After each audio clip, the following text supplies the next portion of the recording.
তবে আমাদের ইম্পর্টেন্ট যতগুলো চ্যাপ্টার থাকে এই ইম্পর্টেন্ট চ্যাপ্টারগুলো কেন ভাগ হয় because of the importance of that system. যেমন কার্ডিওভাস্কুলার সিস্টেম আমাদের ইম্পর্টেন্স সিস্টেম হলো এখান থেকে কোশ্চেন হবে ম্যান্ডেটরি।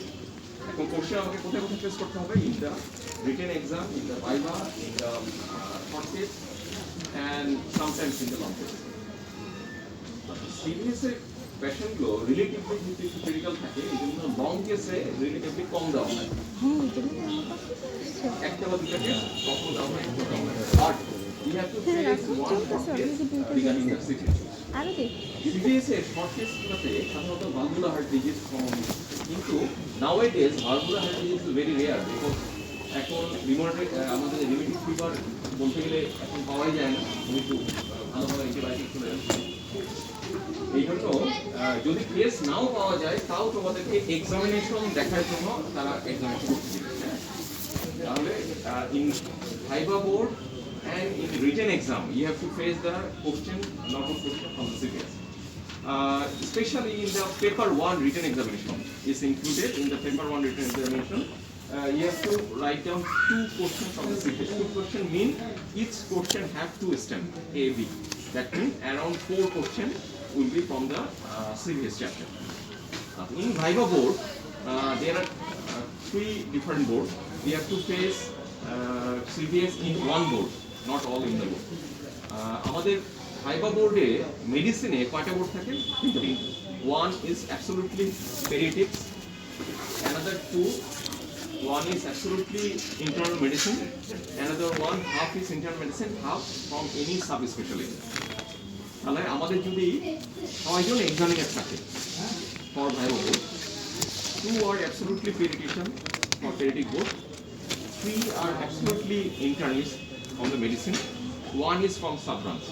এখন sub branch থেকে কোন branch থেকে আসবে it's not fixed, maybe from the cardiology, maybe from the gastroenterology, maybe from the psychiatry or maybe from the dermatology. তাহলে এইভাবে আসবে। আচ্ছা, এখন আমাদের বেশি ফেস করতে হচ্ছে কোথায়? রিটেনে এবং ভাইভা বোর্ডে।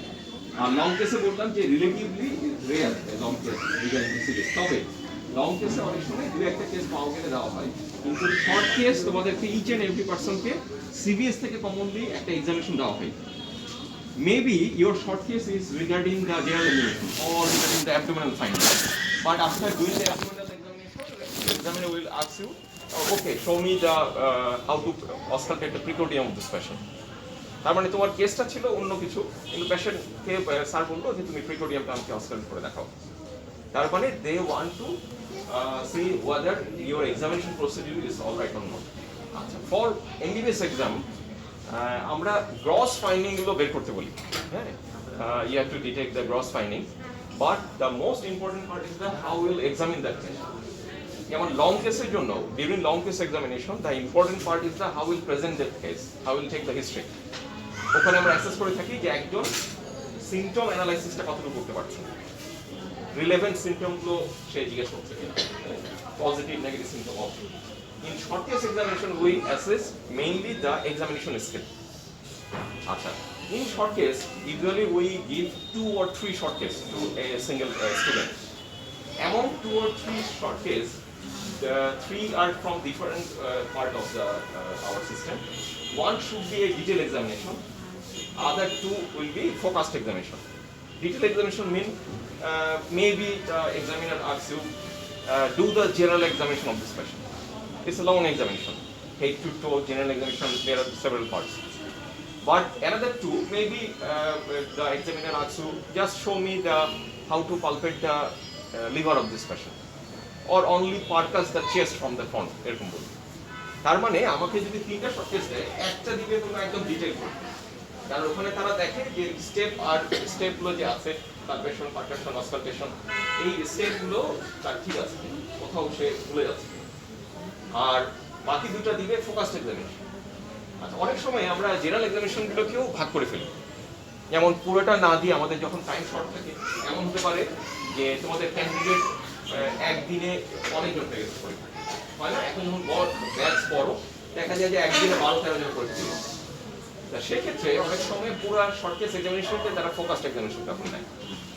Like Just show me how we'll examine the enemy of this patient. Only examination for enemy. আমরা কোথায় কোথায় এনিমিয়া দেখি, লোয়ার কনজাংটিভা দেখি, টাং দেখি, ওরাল ক্যাভিটি দেখি, পাম দেখি, নেইল বেড দেখি, তারপরে সোল অফ দ্য ফুট দেখি, অ্যাজ এ হোল একটা কমপ্লেক্স শেষ। তার মানে আমার জেনারেল এক্সামিনেশনের অনলি এনিমিয়ার পার্ট কান্টেড না। আবার বলতে পারে just examine the jaundice of the patient, তাহলে আমি শুধু জন্ডিস পার্টটা দেখে প্রেজেন্ট করব। অনেক সময় বলে যে just do the general examination of the face of the patient, only the face, or do the general examination of the both hand of this patient, এরকম বলতে পারে। এখন সিভিএস এ আমাদের এক্সামিনেশনে কালকে যেহেতু একটু ডিসকাশন হয়েছে, আমি একটু টপিকে চলে যাচ্ছি আগে। হ্যাঁ, আচ্ছা, আমাদের ভাইবা রিটেনে কোশ্চেন তোমরা লাস্ট 10 ইয়ার্সে তোমাদের গাইড বা যা আছে দেখলেই বুঝতে পারবে যে কি কি কোশ্চেন আসে। কিন্তু ভাইবা বোর্ডে কিভাবে ভাইবা শুরু করি? Maybe the viva start with a scenario or a straight question regarding the symptom. Scenario কি হতে পারে যে ওকে a 50 years old smoker male presented to you sudden chest pain, sudden central chest pain. What are the probable causes? তার মানে বললো একটা 50 years old male patient smoker, তার এখন চেস্ট পেইন হচ্ছে, তোমাকে জানতে যাচ্ছে যে what are the causes হতে পারে, একটা সিনারিও দিয়ে বললো। মোস্ট কমন কজ এরকম কি হতে পারে? মাইক্রো ইনফেকশন, এটা সবার আগে আনি। আচ্ছা, এখন তোমাকে এই যে রিজনিং করা, ও বললো সিওপিডি, ও বললো মাইক্রো ইনফেকশন, তার মানে আমি ওটাকে কেন নিচ্ছি? আমাকে খেয়াল রাখতে হবে মেডিসিনে কমন থিংস কমন ফার্স্ট। মেডিসিনে দেখবে যে কোনো ইটিওলজি, একটা চেস্ট পেন ইটিওলজি তুমি যদি খুলো, দেখবে যখন সেন্ট্রাল কজ, পেরিফেরাল কজ, এইভাবে অনেক cause, there are about 15 to 20 cause. কিন্তু আমি কি পরীক্ষার সময় 15-20 কজ বলতে থাকবো? না, যেটা কমন থিংস কমন ফার্স্ট, এই কজগুলো সবচেয়ে কমনলি পাওয়া যায় ওটা সবার আগে বলতে হবে, তারপর বাকিগুলো। অথবা অ্যাকর্ডিং টু সিভিয়ারিটি, যেই কজগুলো বেশি সিভিয়ার তার জন্য লাইফ থ্রেটেনিং, ওগুলো আগে বলতে হবে। যেমন চেস্ট পেইন যদি বললো যে সেন্ট্রাল চেস্ট পেইন, আমরা চিন্তা করবো যেখানে কি কি স্ট্রাকচার আছে। সবচেয়ে মেইন স্ট্রাকচার হচ্ছে হার্ট, এছাড়া oesophagus, trachea and the mediastinum. Among this all four structure, heart is the most vital muscle. এবং হার্টের কোন ডিজিজ এবং চেস্ট পেইন রিপ্রেজেন্ট করে আমরা জানি ইসকেমিক হার্ট ডিজিজ, আরও সিভিয়ার যেটা মাইক্রো ইনফেকশন।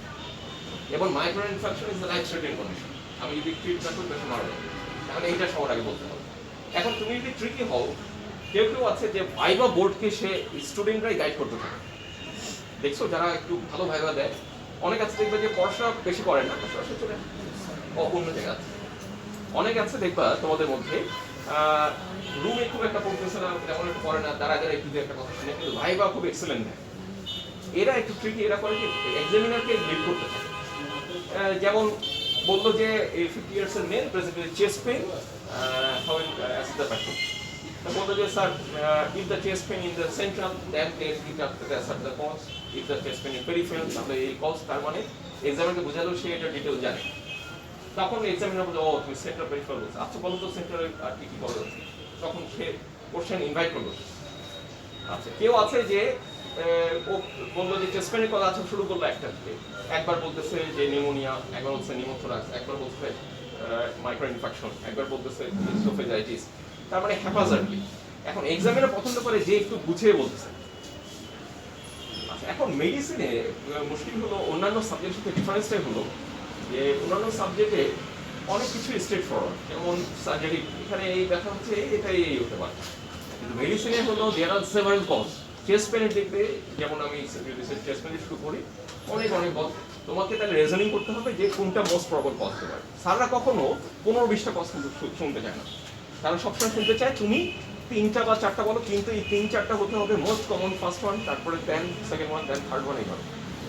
আচ্ছা, আমাকে তাহলে যদি প্রথম কোশ্চেন করে tell me few causes of chest pain, আমি এটাকে ডিভাইড করব। ডেভিডসনে দেখবে চার্ট দেওয়া আছে যে there are central chest pain, peripheral chest pain. Central chest pain একটু আগে বললাম কি কি আছে স্ট্রাকচার, হার্ট আছে, ইসোফেগাস আছে, ট্রাকিয়া আছে, মেডিস্টেম আছে। হার্টের মধ্যে কি কমনেস্ট কজ? ব্রড হেডিং এ যদি বলি ischaemic heart disease. Ischaemic heart ডিজিজকে আবার ভাগ করা হয় যেমন stable angina, unstable angina, micro infection. এই তিনটা করে ভাগ করা হয়, stable angina, unstable angina, micro infection. এছাড়া আর কি স্ট্রাকচার? ইসোফেগাস। ইসোফেগাস কি হতে পারে? ইসোফেজাইটিস। অনেক সময় আমাদের রিফ্লাক্স হয়, acid reflux, abdominal acid oesophagus চলে আসে। আসলেই ইসোফেগাসে অ্যাসিড প্রোটেকশনের কোনো মেকানিজম নাই, তখন ওখানে বার্ন হতে থাকে। বার্নের জন্য ইসোফেগাস কি করবে, এটা একটা হলো স্ট্রাকচার যেটার পেরিস্টালসিস মুভমেন্ট আছে, ওখানে যদি বার্ন হয় ও কি করবে, সাথে সাথে স্পাজম করবে, স্পাজম করলেই তোমার চেস্ট পেইন হবে। অনেক সময় কিছু খাবার আছে আমি স্যার খেলাম, খাওয়ার পরে বুকের মধ্যে ধরলো, তার মানে oesophagitis is another cause of central chest pain. আচ্ছা, এরপরে কি আছে এখানে, ট্রাকিয়া আছে। তার মানে ইসোফেজাইটিসের সিম্পটমটা কিন্তু রিলেটেড টু ফুড, কিন্তু এই যে কার্ডিয়াক সিম্পটমটা কিন্তু রিলেটেড টু ফুড না। তাহলে cardiac symptom related to what, exertion. Cardiac symptom related to exertion. Patient বলবে স্যার আমি রেস্টে আছি, ব্যথা হচ্ছে না, একটু হাঁটলে শিল্ডি উঠলে তখন চেস্টটা পেইন হচ্ছে, আবার রেস্ট নিলে চলে যাচ্ছে। তার মানে এটা এক্সারশনের সাথে রিলেটেড। কেন এক্সারশনের সাথে রিলেটেড? আমরা যখন হাঁটি এক্সারশনে আমাদের কি হয়, মাসেল অ্যাক্টিভিটিস বাড়বে। মাসেল অ্যাক্টিভিটিস বাড়ানোর জন্য কি করতে হবে, ওর নিউট্রিশন, ওর অক্সিজেন সাপ্লাই বেশি লাগবে। এই নিউট্রিশন আসবে কোথা থেকে, ব্লাড থেকে আসবে। এখন ব্লাড এখানে পুল করবে, পুশ করবে কে, হার্ট। তার মানে আমার পেরিফেরিকে রান করার জন্য আমার হার্টকে বেশি বেশি কাজ করতে হবে। এখন হার্ট যদি কাজ করতে না পারে, হার্ট যদি উইক থাকে, তাহলে তার তখন অ্যাঞ্জিনা শুরু হবে। অ্যাঞ্জিনা কি, অ্যাঞ্জিনার অর্থ কি জানো? Angina mean crying of heart. হ্যাঁ, angina mean crying of heart, মানে হার্টের পেইনকে অ্যাঞ্জিনা বলে। এই অ্যাঞ্জিনাটা কেন হয় হার্টে? কমনেস্ট কজ হলো আমার যে 3 করোনারি ভেসেল আছে মেইন, যেমন রাইট করোনারি আর্টারি আছে আর লেফট করোনারি আর্টারির মধ্যে ওইটা এন্টেরোডিসেন্ডিং সার্কামফ্লেক্স ভাগ হয়ে গেছে। এই 3টা আর্টারির মধ্যে কোনো একটা আর্টারিতে যদি আবার ব্লাড ফ্লো যদি লিমিটেড হয়ে যায়, কতটুকু লিমিটেড হতে পারে? যদি লেস দেন 70%, সরি মোর দেন 70% যদি ব্লকড হয়ে যায়, তাহলে তখন তার অ্যাঞ্জিনা সিনড্রোম শুরু হবে। এবং তার মানে কি, যখন তার হার্টের যখন পাম্প করতে হচ্ছে বেশি বেশি, তখন তার নিজস্ব নিউট্রিশনও তো বাড়াতে হবে, অক্সিজেন লেভেল বাড়াতে হবে। এই নিউট্রিশন আসবে কোথা থেকে? From the coronary vessel. এখন if the coronary vessel is block, তাহলে কি হবে, তার এডিকুয়েটলি ব্লাড সাপ্লাই সে নিজে পাবে না, নিজে না পেলে তার ক্রাম্প শুরু হবে, তার পেইন শুরু হবে। আমাদের অনেক সময় হয় না যে পায়ে জোরে হাঁটতে গেলে অনেক সময় দেখা যায় শিনের এদিক দিয়ে পেইন হচ্ছে, আবার একটু স্লোলি হাঁটতে চলে যায়। কেন? তার তখন বেশি অ্যাক্টিভিটিসের জন্য তোমার বেশি নিউট্রিশন দরকার। যাদের হাঁটাহাঁটি করে খেলাধুলো করে অভ্যস্ত না, তাদের দেখা যাবে এটা শুরু হচ্ছে। আবার যে কিছুদিন হাঁটবে আর দেখা যাবে হয় না, কারণ তখন মাসেলগুলো হ্যাবিচুয়েট হতে থাকে, তার ফ্লো আবার বাড়তে থাকে। আচ্ছা, এখন সহজ করি আবার। তাহলে প্রথমে সেন্ট্রাল চেস্ট পেইন, প্রথম কজ আসলো হার্ট। হার্টের মধ্যে কি কি হার্ট ডিজিজ? এর মধ্যে আছে stable angina, unstable angina and micro infarction. আচ্ছা, এছাড়া হার্টের আরো কিছু কজ হতে পারে। এগুলো তো গেল related to the blood supply to the heart. হার্টের মাসেলের ক্ষতি হতে পারে না? হতে পারে, যেমন পেরিকার্ডাইটিস হতে পারে। পেরিকার্ডাইটিস মিন হার্টের যে ভাইরাল লেয়ার যে মাসেলটা আছে, এই জায়গায় যদি ইনফ্লামেশন হয়, আমরা ইনফ্লামেশনের ন্যাচারালি জানি ওখানে রুবোর, প্যালোর, ডলোর ফাংশন হয়েছে এবং ওখানে পেইন হবে। তার মানে বাইরের সারফেসে যদি কোনো ইনফ্লামেশন হয় তাহলে হতে পারে। এছাড়া আমাদের এন্ডোকার্ডাইটিস যদি হয়, তার মানে হার্টের ভেতরে মাসেল ইনফ্লামেশন হয়, তা হতে পারে। আচ্ছা, তাহলে হার্টটা দেখলাম রিলেটেড টু এক্সারশন, আর ইসোফেজাইটিস বললাম রিলেটেড টু দ্য ফুড।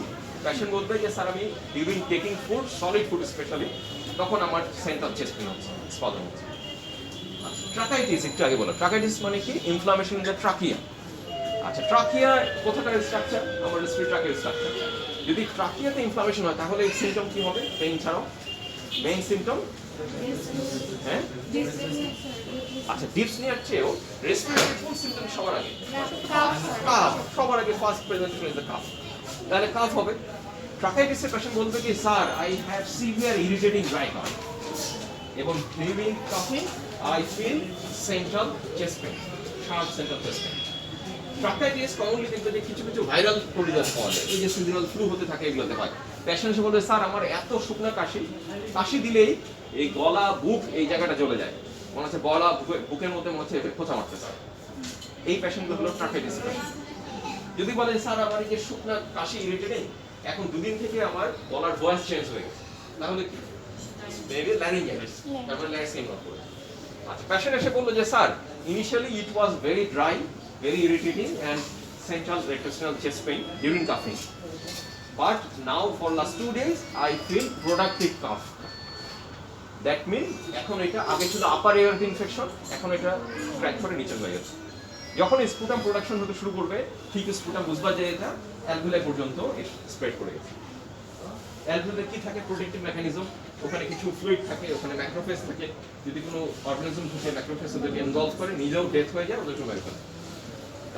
যখন এই সিমটমগুলো একটু বোঝার চেষ্টা করবে, ফিজিওলজি দিয়ে খেয়াল রাখলে যে কোনো সিমটম মেডিসিনে দেখবে যে ইজি মনে হচ্ছে।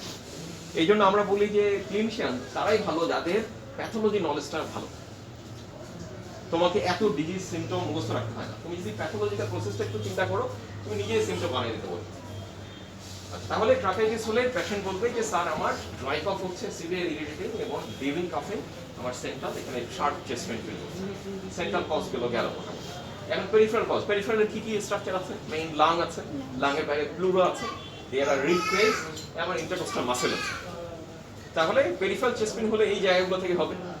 আচ্ছা, এখন লাং কিন্তু একটা কি অর্গান, যেগুলো অর্গানগুলো সাধারণত সোমাটিক সাপ্লাই থাকে না, পেইন সেন্সিটিভ হয় না, কিন্তু লাংয়ের বাইরের আউটার যে সারফেস যেটা pleura, pleura is very highly pain sensitive. তাহলে প্লুরাতে কিছু হলে এরকম হবে। আচ্ছা, এই জন্য পেরিফেরাল চেস্ট পেইনের মধ্যে কমন কজ হলো প্লুরেসি, আমরা বলি প্লুরেসি বা pleuritic chest pain, pleurisy or pleuritic chest pain, pleurisy or pleuritic chest pain, pleurisy or pleuritic chest pain. Pleuritic chest পেইনটা কেমন? একটা পেশেন্ট বললো এটা কমনলি পাওয়া যায় নিউমোনিয়া, হ্যাঁ, নিউমোনিক কনসিডার। পেশেন্ট বললো যে স্যার আমার এই 7 দিন যাবত কাশি হচ্ছে। Initially it was dry, for last 3 days it became productive. Initially কোনো জ্বর ছিল না, for last 3 days I am suffering high grade fever, and for last 1 day I feel localized severe sharp pain, especially during deep inspiration and during coughing. Especially during deep inspiration and during coughing. তার মানে এমন কিছু একটা আছে which involve during deep inspiration and coughing. আমাদের deep inspiration and coughing এর সময় কি হয়? প্লুরাটাকে মুভ করতে হয়, বেশি ফোর্সফুলি মুভ করতে হয়। মুভ করলে প্লুরেশন হলে কি হয়? প্লুরার যে সারফেসটা আছে, visceral pleura, parietal pleura, localised এরিয়াতে ওই যে নিউমোনিক কনসেন্ট্রেশন থেকে ওখানে ইনফেকশন স্প্রেড করে যায়, করে ওটা ইনফ্লাম হয়। এখন ডিউরিং কাফিং অর ডিপ ইন্সপিরেশন প্লুরা দুইটা ফ্রিকশন বেশি হয়, ফ্রিকশন হলে ওখানে পেইন হবে, এবং this pain always localise. Patient কখন বলবে না যে পুরো চেস্টের পেইন, সে বলবে যে একটা জায়গায় শার্প পেইন, এবং এই ক্যারেক্টার অফ দ্য পেইন কেমন থাকে? স্টেবিং পেইন। পেশেন্ট এসে বলবে স্যার মনে হচ্ছে যে আমাকে ছুরি দিয়ে বোঝা মারছে, স্টেপ করছে। এবং এইসব পেশেন্ট কি করে? বুকে হাত দিয়ে আস্তে করে বসে থাকে, আস্তে আস্তে শ্বাস নেয়, কাশতে গেলে খুব কষ্ট করে অল্প অল্প করে কাশে, জোরে কাশলে জোরে শ্বাস নিয়ে তো ব্যথা করবে। আচ্ছা, আর কিসের জন্য হতে পারে? এমন যদি হয় পুরো প্লুরাটা যদি ইনভলভ হয় তাহলে পেইন হতে পারে না, পুরো প্লুরাটা যদি স্ট্রেচ হয় তাহলে ব্যথা হবে না। কিসে হয়? নিউমোথ্রাক্স। নিউমোথ্রাক্সের পেশেন্ট আসে বলবে কি স্যার আমার চেস্টের একদিকে সিভিয়ার পেইন, পুরো চেস্টের এক সাইড পেইন। আচ্ছা, নিউমোথ্রাক্স হতে পারে। এছাড়া প্লুরাল ইনফেকশন হলে মাঝে মাঝে ইনিশিয়ালি পেইন থাকে, একটু ডাল পেইন, পরে আবার পেইনটা চলে যায়। এই যে বললাম যে প্লুরাল ইনফেকশন, প্লুরাল ইনফেকশন মানে কি? ওখানে ফ্লুইড কালেকশন হয়েছে। ফ্লুইড কালেকশন তো আর এমনি হবে না, কেন হবে? নিশ্চয়ই কোনো ওখানে ইনফ্লামেশন হচ্ছে। আর কি আছে এখানে? আমার ইন্টারকোস্টাল রিবস গুলো আছে। রিবস গুলোতে কোনো কারণে যদি ফ্র্যাকচার হয়, কোনো ইনফ্লামেশন হয়, যেমন কোস্টোকন্ড্রাইটিস, খুব কমন। পেশেন্ট এসে বলে স্যার আমার সিভিয়ার চেস্ট পেইন, আমার হার্টের কিছু হলো কিনা? তুমি দেখবা যে না, এটা তো লোকাল পেইন এবং কোস্টোকন্ড্রাল যে জাংশন গুলো আছে এই জায়গায়। আমাদের যেমন জয়েন্টে ইনফ্লামেশন হয়, ঠিক একই রকম এই জয়েন্টগুলো কোস্টোকন্ড্রাল জাংশনে এই সব জায়গায় ইনফ্লামেশন হয়, বলে ওটাকে আমরা কোস্টোকন্ড্রাইটিস বলি। Commonly this are the viral inflammation. একটা ভাইরাল ফিভারের পরে অনেক সময় এরকম কোস্টোকন্ড্রাইটিস হয়। আচ্ছা, আর কি আছে? যদি ইন্টারকোস্টাল মাসেল স্প্রেন হতে পারে না, তুমি খেলাধুলা করতে গিয়ে কোনো ব্যাডমিন্টন খেলতে গিয়ে জোরে স্ম্যাশ করলাম, করার পর থেকে দেখলা যে এই জায়গায় এক জায়গায় লোকালাইজ পেইন হচ্ছে, মুভ করলে ডানে বামে নিলে জোরে শ্বাস নিলে ব্যথা লাগে, তার মানে ইন্টারকোস্টাল যে মাসেল আছে কোনো একটা মাসেল ফাইবার স্প্রেন হচ্ছে। তাহলে খুব ইম্পর্টেন্ট হলো যে আমরা তোমাদেরকে যে এই যে হিস্ট্রি নামটা শেখাই, হিস্ট্রিটা তুমি যদি খুব সুন্দর করে একটু পিনপয়েন্ট হিস্ট্রি নিতে পারো, যদি নিজে একটু ফিজিওলজি অ্যানাটমি যদি কোরিলেট করো, তাহলে দেখবা যে বের করতে পারছো যেটা কোন অর্গানটা ইনভলভ এবং কি হয়েছে। এবং এটার জন্য দেখবা যে তোমার ইনভেস্টিগেশন প্রয়োজন হচ্ছে। ইনভেস্টিগেশন দিয়ে আমরা একটু কনফার্ম করার জন্য করি, পেশেন্টকে একটু বোঝানোর জন্য করি। পেশেন্ট তো অ্যানাটমি ফিজিওলজি বুঝবে না, সেই ইনভেস্টিগেশন করতে দেখা যাবে যে এখানে এই চেঞ্জ আছে। তাহলে এইগুলো এইভাবে ভাগ করে বলবো। তাহলে চেস্ট পেনের কজ যদি পরীক্ষায় ব্যবহারে জিজ্ঞেস করে, আমরা ডেভিডসনের একটা চার্ট আজকে দেখবো যেখানে সেন্ট্রাল পেরিফেরাল ভাগ করা আছে। সেন্ট্রাল পেরিফেরালের মধ্যে অনেক কজ আছে, কিন্তু আমি যে কজগুলো যে আগে বললাম তার মানে এগুলো মোস্ট ইম্পর্টেন্ট, এগুলো আগে বলতে হবে। আচ্ছা, এরপরে কোশ্চেন করতে পারে চেস্ট পেইন ছাড়াও যেমন ডিসনিয়া বা শর্টনেস অফ ব্রেথ, বা আমরা বলি ডিসনিয়া ডেফিনেশনে একটা বলি অ্যাওয়ারনেস অফ ব্রিদিং। আমরা বলি নর্মালি যে আমরা শ্বাস নিচ্ছি আমরা টের পাই যে শ্বাস নিচ্ছি, টের পাচ্ছি, যখন টের পেতে থাকবো তার মানে এটা হলো dyspnoea. Awareness of breathing K dyspnoea বলে। এই ডিসনিয়ার কজ জিজ্ঞেস করবে, এটাও ডেভিডসনে দেখবে যে এটা রিটেনেও আসে, ডেভিডসনে একটা ছোট টেবিল দেওয়া আছে, এই টেবিলটাতে অ্যাকিউট কজ, ক্রনিক কজ এভাবে দেওয়া আছে।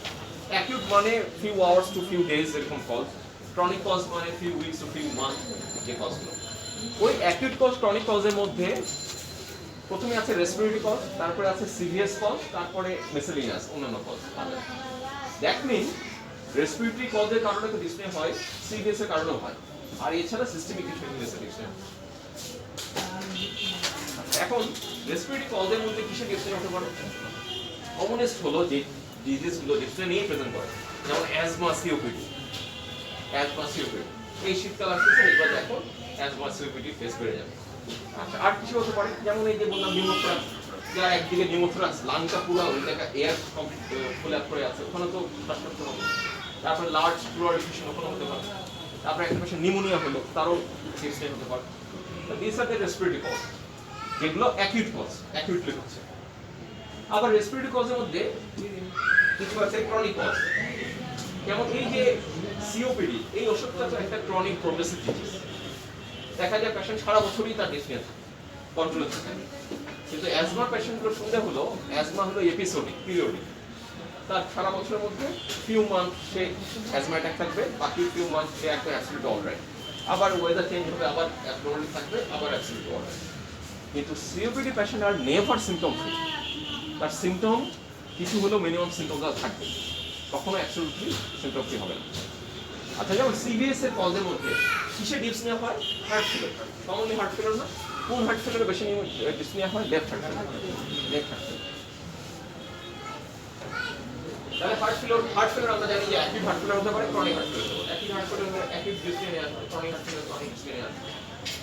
এছাড়া এই যে আমরা যে ইসকেমিক হার্ট ডিজিজ চিন্তা করলাম, হ্যাঁ, অ্যাঞ্জাইনা, এগুলো তো অনেক সময় ডিসনিয়া হতে পারে। মিসেলেনিয়াস কজের মধ্যে কিছু কজ আছে যেগুলোতে অ্যাকিউট ডিসনিয়া হয়, যেমন একজনের রেনাল ফেলিয়ার হলো। In case of renal failure কি হয়? রেনাল আউটপুট কমে যায়, কিডনির কাজ কি? আমাদের অ্যাসিডিটি ইউরিনটাকে বের করে দেওয়া। এই অ্যাসিড ইউরিন যদি বের না হতে পারে, এটা অ্যাকুমুলেট হয়ে যাবে। অ্যাকুমুলেট হতে থাকলে এই অ্যাসিডটা বের করার আর কি প্রসেস আছে? আমাদের কিডনি অ্যাসিড বেস মেইনটেইন করে, আর এটা কোন জায়গায় মেইনটেইন করে? Lung, respiratory system. রেসপিরেটরি সিস্টেমে অ্যাসিডিক কম্পোনেন্ট কোনটা? Carbon die oxide. যখন অ্যাসিড লেভেল বেড়ে যায়, সেই করে কি হাইপার ভেন্টিলেট করে, করলে কি হবে? তার এক্সেস কার্বন ডাই অক্সাইড সে ওয়াশ আউট করে বের করে দিচ্ছে। তাহলে কিডনি যখন অ্যাফেক্টেড হবে তখন কি করবে? রেসপিরেটরি রেট বেড়ে যাবে। পেশেন্ট দেখবে যে ডিসনিয়া প্রেজেন্ট করছে, পেশেন্ট দেখলে যে শ্বাসকষ্ট, অথচ কোনো কাফ নাই, কোনো ফিভার নাই, কোনো স্পুটাম নাই, অথচ পেশেন্ট ফিলিং ডিসনিয়া। তখন চিন্তা করবে maybe it's a metabolic cause. এই যে একটা মেটাবলিক কজ, যে তার ইউরিয়া লেভেল বাড়তেছে, তার অ্যাসিডিটি লেভেল বাড়ছে, যেটাকে ওয়াশ আউট করার জন্য আমার এই রেসপিরেটরি সিস্টেম ওভার অ্যাক্টিভ হয়ে গেছে।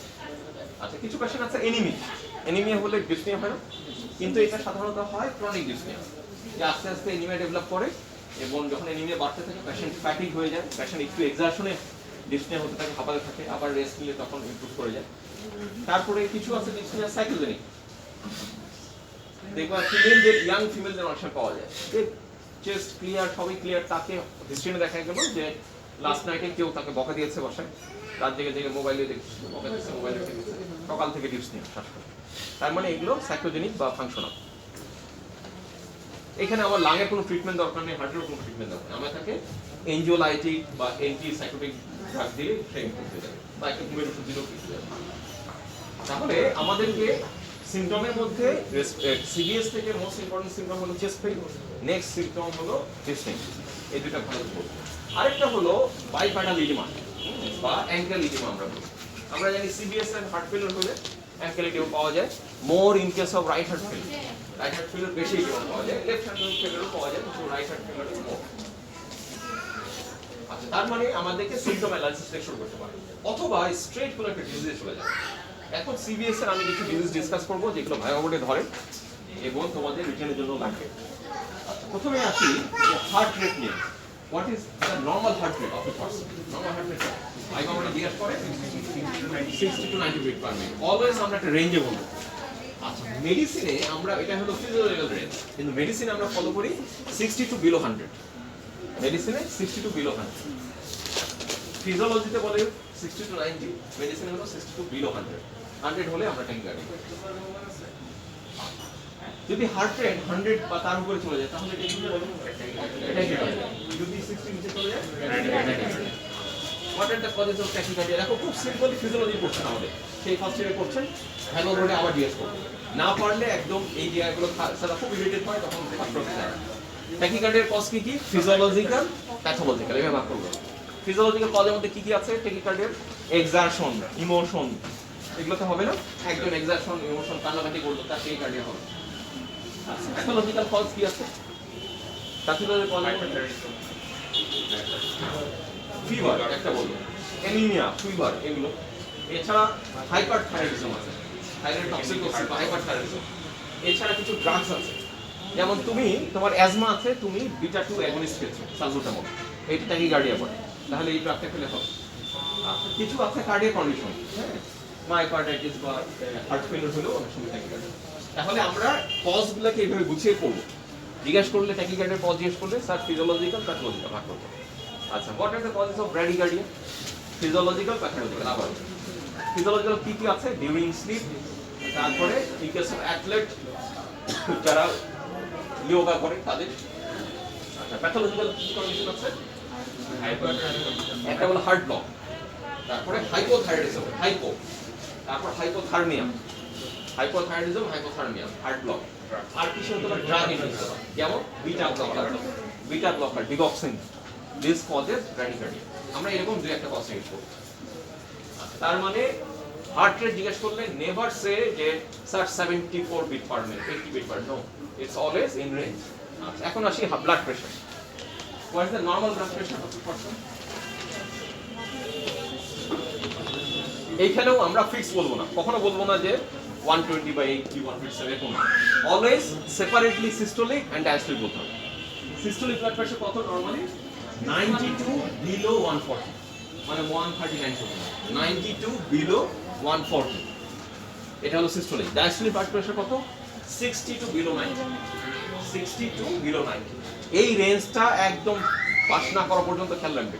ভাইবা বোর্ডে জিজ্ঞেস করবে, কেউ না বলতে পারলে সামনে একদম খুব মাইন্ড করে নেবে। তাহলে সিস্টোলিক ব্লাড প্রেশারের নরমাল রেঞ্জ হলো স্যার 92 বিলো 140, ডায়াস্টোলিক হলো 62 বিলো 90। আচ্ছা, তার মানে কারো যদি 140 হয় বা 90 হয় তাহলে হাইপারটেনসিভ। এমন হতে পারে হাইপারটেনসিভ দুটাই বেশি, এমন হতে পারে শুধু সিস্টোলিক বেশি, এমন হতে পারে শুধু ডায়াস্টোলিক বেশি। অল আর কজেস হাইপারটেনশন, যেটাই পাবো মিউচুয়ালি হাইপারটেনশন। তবে কারো যদি শুধু সিস্টোলিকটা বাড়ে, এটার আরেকটা নাম আছে আইসোলেটেড সিস্টোলিক হাইপারটেনশন। এটা বয়স্কদের পাওয়া যায়, এলডারলি গ্রুপে, যার বয়স অনেক বেশি তাদের এরকম পাওয়া যায়। এখন হাইপারটেনশনের পরের কোশ্চেন করবে, কোনো স্যার আছে ফিজিওলজি কোশ্চেন করে বসে, ডিফাইন ব্লাড প্রেশার। আমাদের একটা ছিল না, this lateral pressure exerted by the blood maybe flowing through it, ওইগুলো খেয়াল রাখবে। তারপরে যে cardiac output is equal to কি, পেরিফেরাল রেজিস্ট্যান্স ইনটু কি ছিল না, সূত্রগুলো খেয়াল রাখবে। আচ্ছা, এরপরে কোশ্চেন মেইনলি করবে এই হাইপারটেনশনকে আমরা দুভাবে ক্লাসিফাই করি। একটা হলো অ্যাকর্ডিং টু সিভিয়ারিটি, ওকে একটা ক্লাসিফাই করা হয়, মাইল্ড, মডারেট, সিভিয়ার, এভাবে ডেভিডসনের একটা টেবিল দেওয়া আছে, ওখানে কত থেকে কত রেঞ্জ থাকলে এরকম হয় ওটা জিজ্ঞেস করে। তবে এর থেকে বেশি কমনলি জিজ্ঞেস করে ইডিওলজিক্যাল ক্লাসিফিকেশন। হ্যাঁ, যে what are the causes of hypertension. আমরা বলবো যে sir in case of 95% case it is primary or idiopathic. In case of 95% case, 95% কেসেই it's idiopathic or primary. Idiopathic or primary. Idiopathic mean there is no detectable cause. আমরা কোনো cause জানা নেই। This may be familial, maybe কিন্তু কোনো cause নেই। Only 5% case is the secondary hypertension. Only 5% is the secondary hypertension. এখন what are the causes of secondary hypertension? অনেকগুলো cause আছে, আমি যেভাবে সিরিয়ালি বলবো এভাবে বলতে। Number 1 is the renal cause. Renal cause. Among the renal cause, number 1 is the renal artery stenosis, renal artery stenosis, এরপরে হলো AGN, acute glomerulonephritis, তারপরে হলো polycystic kidney disease, তারপরে হলো CKD, chronic kidney disease, CKD. These are the commonest renal cause of secondary hypertension. এরপর হলো endocrine cause. Endocrine cause এর মধ্যে কি কি আছে? প্রথমে thyroid, hypothyroidism, hyperthyroidism, both can cause hypertension. হ্যাঁ? Hypothyroidism, hyperthyroidism, both can cause it. এরপরে হলো Cushing syndrome, Cone syndrome, Cushing syndrome, Cone syndrome. এগুলোতে আমাদের hypertension হয়। আচ্ছা, এরপরে আর কি কাজ আছে? ড্রাগস আছে। ড্রাগস এর মধ্যে কি কি আছে? একটা হলো ফিমেলদের ক্ষেত্রে OCP, oral contraceptive pill, OCP. এছাড়া কি আছে? স্টেরয়েড আছে, ওসিপি আছে, স্টেরয়েড আছে। This two are the commonest drug. আচ্ছা, এর বাইরে কি আছে? যেমন অ্যালকোহল আছে, অ্যালকোহল ইনটেক আছে। তারপরে প্রেগন্যান্সি ইনডিউস হাইপারটেনশন আছে। এটাকে সেকেন্ডারি না বলে এটা আলাদা একটা নাম বলা হয়, এটাকে বলা হয় জেস্টেশনাল হাইপারটেনশন। আগে কখনোই ছিল না, প্রেগন্যান্সির সময় তার হাইপারটেনশন দেখা গেল, জেস্টেশনাল হাইপারটেনশন। এই this are the etiological classification of hypertension. পরীক্ষাতে হাইপারটেনশন ক্লাসিফাই করতে বললে এটাই বলবো সবার আগে, স্যাররা এটাই আগে শুনতে চায়। তার মানে only 5% is the secondary hypertension. এবং সেকেন্ডারি হাইপারটেনশন তাদের বেশি পাওয়া যায়, স্পেশালি ইয়াং মে। একটা ইয়াং এজে সে দেখা গেল লিনিয়ান থিন, ওয়েট অত বেশি না, তার দেখা কিছু হওয়ার কথা না, কিন্তু তার দেখা যাচ্ছে হাইপারটেনশন, তখন তুমি অবশ্যই খুঁজবে যে সেকেন্ডারি কোনো কজ আছে। এরপরে কোশ্চেন হলো, একটা হাইপারটেনসিভ পেশেন্টের what are the general examination what are the examination we do for hypertensive patient? আমরা কি কি দেখব এক্সামিনেশন? প্রথমে জেনারেল এক্সামিনেশনের পার্ট হলো, তার অবশ্যই পালস দেখতে হবে, তার প্রেসার দেখতে হবে, তারপরে তার সিভিএস এক্সামিন আমি করব, তারপরে অ্যাবডোমেন এক্সামিন করব, অ্যাবডোমেনে কোনো ডায়ালাটাবল কিডনি পাওয়া যায় কিনা, কিসে পাওয়া যেতে পারে? Polycystic kidney. রেনাল ব্লুই পাওয়া যায় কিনা, কি পাওয়া যেতে পারে? রেনাল আর্টারি স্টেনোসিস পাওয়া যেতে পারে। তারপরে সেকেন্ডারি কজের জন্য আর কি পাওয়া যেতে পারে? যদি থাইরয়েডে কোনো অসুবিধা থাকে, গয়টার আছে কিনা দেখবো, হাইপো বা হাইপারথাইরয়েডিজমের ফিচার আছে কিনা, তারপরে কুশিং সিনড্রোমের ফিচার আছে কিনা, এই জিনিসগুলো দেখতে হয়। এগুলো বলতেছে কেন? তোমাদের একটা রিটেনের কোশ্চেন আসে যে how will evaluate a patient with hypertension, এটা হাইপারটেনসিভ পেশেন্ট কিভাবে ভ্যালুয়েট করব? সেই ক্ষেত্রে কিন্তু আমাদের এই যে হাইপারটেনশনের কিছু কিছু সিমটম, যে কি কি জিজ্ঞাসা করবে কোশ্চেন, কি কি এক্সামিনেশন করবো, কোন কোন পার্ট, ওগুলো লাগবে। আচ্ছা, এই হাইপারটেনসিভ পেশেন্টের একটা ইম্পর্টেন্ট এক্সামিনেশন হলো bedside urine heat coagulation test. এটা কোনো ইনভেস্টিগেশন না, it's a part of examination. এটাকে কিন্তু ইনভেস্টিগেশনে ধরা হয় না, এটাকে বলা হয় it's a part of examination. Bedside urine heat coagulation test. যদি হিট কোয়াগুলেশন পজিটিভ থাকে, that mean there is proteinuria. Proteinuria mean the patient may be have nephropathy, তার মানে তার কিডনি প্রবলেম আছে, তাহলে তোমার কিডনি কজগুলো খুঁজতে হবে। এছাড়া আমরা কোশ্চেন করি যে একটা হাইপারটেনসিভ পেশেন্ট কি সিমটম নিয়ে আসতে পারে আমার কাছে, what are the symptom of hypertension. Hypertensive পেশেন্টের সবচেয়ে মজার কথা হলো most of the patient are asymptomatic. আমাদের জেনারেল পিপলদের ধারণা কি হাইপারটেনশন মানেই মনে হয় মাথা ব্যথা হবে, মাথা ঘুরবে, ঘাড়ে ব্যথা হবে। No, most of the hypertensive symptom are asymptomatic, মানে patient are asymptomatic, around 80% are asymptomatic. কিভাবে ধরা পড়ে? হঠাৎ সবাই বাসায় চেক করতেছে, আমিও চেক করি, কোথা থেকে ধরা পড়লো, ফ্রেন্ডরা বসে আছে চেক করতেছে, হঠাৎ চেক করতে গিয়ে দেখা বেশি আছে। তার মানে মোস্টলি হলো অ্যাসিম্পটোমেটিক, অনলি 20-25% সিমটম শুরু হয়। যদি সিমটোমেটিক হয়, কি সিমটম কমনলি পাই আমরা? অক্সিপিটাল হেডেক, কমনেস্ট হলো অক্সিপিটাল হেডেক, এই যে পিছনে, মাথার পিছনে দিকে ব্যথা করে। তারপরে নেক পেইন, অনেক সময় ডিজিনেস, ডিজিনেস মিন এই যে ভার্টাইগো, মনে হচ্ছে যে মাথাটা স্পিনিং হচ্ছে। তারপরে হ্যাংওভার ইন মর্নিং। হ্যাংওভার কেমন?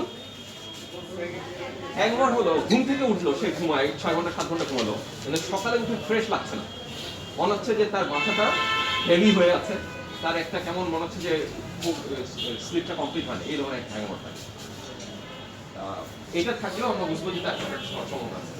আচ্ছা, this are the common symptom.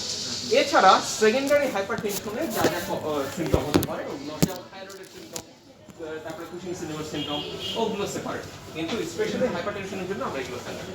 আচ্ছা, what are the investigation we go for a hypertension patient? একটা হাইপারটেনশন পেশেন্টে কি ইনভেস্টিগেশন করব? কি করব? আচ্ছা, দেখলাম আমরা hypertension is the risk factor for various disease.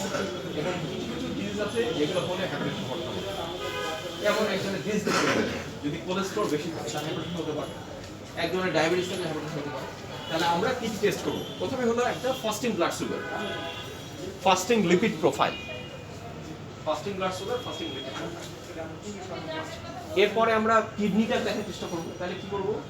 Serum creatinine, serum creatinine, serum electrolytes, এই দুটো দেখব। এরপরে আমরা একটা ইউরিন আরএমই করব, কোনো প্রোটিউরিয়া হচ্ছে কিনা দেখার জন্য ইউরিন আরএমই। এছাড়া আমরা একটা ইসিজি, একটা চেস্ট এক্সরে করতে পারি। আমরা ইসিজিতে কার্ডিওমেগালি আছে কিনা, ইসকেমিক হার্ট ডিজিজ আছে কিনা দেখতে পারি, তার এক্সরে করলেও কার্ডিওমেগালি আছে কিনা দেখা যায়। আর this are the basic investigation for all hypertensive patient. কিন্তু this are the first line investigation, এগুলো আমরা সব হাইপারটেনসিভ পেশেন্টকে এগুলো করে আসতে বলবো। কিন্তু এর বাইরে কিছু ইনভেস্টিগেশন আছে to find out the rule out the secondary cause. The secondary cause তো অনেক কজ, তার সব তার করতে দিব না। আমরা হিস্ট্রি নিয়ে এক্সামিন করে দেখবো যে তার যদি মনে হয় থাইরয়েড রিলেটেড তাহলে থাইরয়েড টেস্ট করতে দিব, যদি মনে হয় কুশিং সিনড্রোম তাহলে আমরা অ্যাড্রেনালাইন টেস্ট করতে দিব, যদি মনে হয় পলিসিস্টিক কিডনি তাহলে আমরা একটা আলট্রাসোনোগ্রাফি অফ দ্য অ্যাবডোমেন দিতে পারি। তার মানে এইগুলো হলো first line mandatory investigation for all hypertensive patient. আর for secondary hypertension there should be focused examination investigation. এখন একটা হাইপারটেনশনের কমপ্লিকেশন কি হতে পারে? ইফ আনট্রিটেড কমপ্লিকেশন কি হতে পারে? পরীক্ষা জিজ্ঞেস করো, যদি আনট্রিটেড থাকে কমপ্লিকেশন কি হতে পারে? খেয়াল রাখবো আমাদের ভাইটাল কয়েকটা স্ট্রাকচার যেখানে হাইপারটেনশন বেশি এফেক্ট করে, হার্ট, ব্রেন, কিডনি। হার্টে কি হতে পারে? ইসকেমিক হার্ট ডিজিজ বা মাইক্রো ইনফেকশন হতে পারে, ইসকেমিক হার্ট ডিজিজ অথবা মাইক্রো ইনফেকশন হতে পারে। তারপরে লেফট হার্ট ফেলিওর হতে পারে, লেফট ভেন্ট্রিকুলার ফেলিওর আমরা বলি, LVF, LVF, left ventricular failure বলে, এটা হতে পারে। তারপর ব্রেইনে কি হতে পারে? স্ট্রোক হতে পারে। এবং স্ট্রোক আছে দুই ধরনের, একটা হলো ইসকেমিক আর একটা হেমোরেজিক। ইসকেমিক মিন যে কোনো একটা করোনারি হার্ট ডিজিজের মতো নেই, ব্রেইনের আমার সার্কুলার কোন একটা ব্লাড ভেসেল থ্রম্বাস দিয়ে ব্লক হয়ে গেছে, ওখানে ইসকেমিয়া হয়ে জায়গা রেজিস্টার। এমন যদি হয় সার্কুলার কোনো একটা ব্লাড ভেসেল রাপচার হয়ে যায় তাহলে ওখানে ব্লিডিং হবে, এটা হলো হেমোরেজিক। আর কি হতে পারে? এটা গেল ব্রেন। কিডনি কি হতে পারে? Nephropathy, hypertensive nephropathy, hypertensive nephropathy. Even পেশেন্টের সিকিডি হয়ে যেতে পারে হাইপারটেনসিভ নেফ্রোপ্যাথি বা সিকিডি। আচ্ছা, পেরিফেরাল ভেসেলে কিছু হতে পারে? Peripheral vascular disease, peripheral vascular disease. Hypertension কন্ট্রোলে না থাকলে পেরিফেরাল ভাস্কুলার ডিজিজ। এদের অ্যাথেরোস্ক্লেরোসিস হওয়ার চান্স বেশি থাকে। পেরিফেরাল আর্টারিগুলো অ্যাথেরোস্ক্লেরোসিস হয়ে গেলে পেরিফেরাল লিম্বগুলো যখন গ্যাংগ্রিন শুরু হয়, পেরিফেরাল লিম্বগুলোতে তখন ক্লডিগেশন শুরু হয়। এখন এখানে আরেকটা কি কোশ্চেন করবে? ফার্মাকোলজিক্যাল কোশ্চেন করবে। How will treat a patient, কিভাবে ট্রিট করবে? হাইপারটেনশন ট্রিটমেন্টের মধ্যে আমরা আগে যে ফার্মাকোলজি পড়ে আসছিল না, প্রথমেই হলো নন ফার্মাকোলজিক্যাল, তারপরে ফার্মাকোলজিক্যাল, এবং ভাগ করে বলতে হবে। একবারে কখনো ড্রাগে যাবে না। বলে স্যার প্রথমে নন ফার্মাকোলজিক্যাল অ্যাপ্রোচে যাব। কি কি নন ফার্মাকোলজিক্যাল অ্যাপ্রোচ? তার লাইফস্টাইল মডিফিকেশন, যেমন সে যদি স্মোকার থাকে, অ্যালকোহলিক থাকে, কোনো ড্রাগ খাওয়ার হিস্ট্রি থাকে তাহলে ওগুলো স্টপ করতে হবে। তার যদি ওয়েট বেশি থাকে তাহলে ওয়েট রিডিউস করতে হবে। তার ফুড ইনটেকের মধ্যে যদি তার ফ্যাটি ফুড এবং সল ইনটেক যদি বেশি থাকে এগুলো কমাতে হবে। আচ্ছা, এখন নাওয়াডেজ এখনকার যুগে, আগে আমরা দেখতাম যে আমাদের এই যে ইন্ডিয়ান সাবকন্টিনেন্টে যারা ইয়ার দিকে থাকে, পেরিফেরি বা ভিলেজ এলাকা থাকে, তারা খাবারের একটা অংশই হলো যে তারা লবণ খেতে এতখানি, খাবারে অনেকখানি লবণ নিয়ে খাবে। তাদের লবণের রিকোয়ারমেন্টটা বেশি থাকে। কেন? তারা যেহেতু সকাল থেকে ওই রোদে কাজ করে, ফিল্ডে যেহেতু কাজ করে, mainly agriculture work, constant sweating হতে থাকে। কিন্তু তারা তো আর ওট স্যালাইন খায় না, তারা কি খায়? ওই লবণ খায়, লবণ খেয়ে ওটা ফেরাম হয়। এবং তুমি কিন্তু অতখানি লবণ নিয়ে খেতে পারো না, তোমার কাছে অনেক লবণ লাগে, কিন্তু তার কাছে অত লবণ লাগে না। কেন লাগে না? দুটো জিনিস, একটা হলো বডি রিকোয়ারমেন্ট বেশি লবণ, সেকেন্ড হলো যে কাপ খেতে খেতে অভ্যাস হয়ে যায়। কিন্তু যদি এটা এক্সেসিভ হয় তাহলে এটার জন্য এখন আমাদের সোসাইটিতে কেউ কি এভাবে লবণ দিয়ে খায়? সাধারণত খায় না। তাহলে আমাদের সল্ট ইনটেক কিভাবে হতে পারে? সল্টি ফুড, কি কি সল্টি ফুড আছে? কমনেস্ট হলো যত আমাদের যে চিপস, তারপরে এই যে চানাচুর যত আছে, হ্যাঁ, এগুলোতে সল্টের পরিমাণ অনেক বেশি থাকে। যত আমাদের এই যে স্ন্যাক্স আছে, চিপস, চানাচুর, এগুলো বেশি থাকে। আর কিছু থাকে পিকলস, যত পিকলস আছে এগুলো টক টক আচার, টক পিকলস, ম্যাঙ্গো পিকলস, এগুলোতে সল্টের পরিমাণ অনেক বেশি। কারণ পিকলস প্রিজার্ভেশনের জন্য ইউজ করা হয় সল্ট, ওটা যেন নষ্ট না হয়। একটা হলো ভিনেগার দেওয়া হয়, আরেকটা হলো সল্ট দেওয়া হয়। তাহলে কেউ বলে যে স্যার আমি তো লবণ খাই না, কিন্তু সে প্রতিবেলায় দেখা যায় পিকল খাচ্ছে, তাহলে সল্টের বাড়তে। আচ্ছা, ফাস্ট ফুডের মধ্যে আমাদের যে ফ্রাইড যে সবজি, যেমন চিকেন ফ্রাই, যেটা এখানে সল্টের পরিমাণ অনেক বেশি। এই জন্য দেখবেন চিকেন ফ্রাই খাওয়ার খেয়ে আসার পরে পানি খেতে ইচ্ছে করে বারবার, তোমার সল্ট ইনটেক বেড়ে যায়। তখন ওটা ডাইলিউট করতে কি হবে? ব্রেন বলতে থাকে যে তুমি পানি খাও, পানি খাও, পানি খেলে ডাইলিউট হবে। এই জন্য এই খাবারগুলো একটু অ্যাভয়েড করতে হবে। তাহলে এগুলো গেল। তারপরে যদি কারো সেডেন্টারি লাইফ থাকে, সে হাঁটাচলা করে না, তাহলে তাকে বলতে হবে যে আপনাকে এক্সারসাইজ কেমন হবে? স্যার পরীক্ষা জিজ্ঞেস করবে কিভাবে এক্সারসাইজ করবে। এক্সারসাইজের ম্যাথমেটিক্যাল ওয়ে হলো যে every 5 days in the week around 30 to 40 minutes brisk walking. 5 days in a week, 5 days in a week, 5 days in a week, around 30 to 40 minutes brisk walking. Brisk walking মানে যে walking এ তার একটু swimming হবে। আমরা বলি 30-40 minutes হলে first 10 minutes হলো slow walking, মানে ওয়ার্ম আপের জন্য, তারপরে একটু জোরে হাঁটা। এই জোরে হাঁটাটা কিভাবে আমরা বুঝি? যদি তার ফোর হেডে সোজিং হতে থাকে, অথবা পালস রেট বেসলাইন থেকে যদি 20 এর উপরে বেড়ে যায়, সে হাঁটার আগে দেখলো পালস কত আছে, দেখলো পালস 80 আছে, তার মানে তার টার্গেট হলো অ্যাটলিস্ট 100 এর উপরে পালস উঠতে হবে।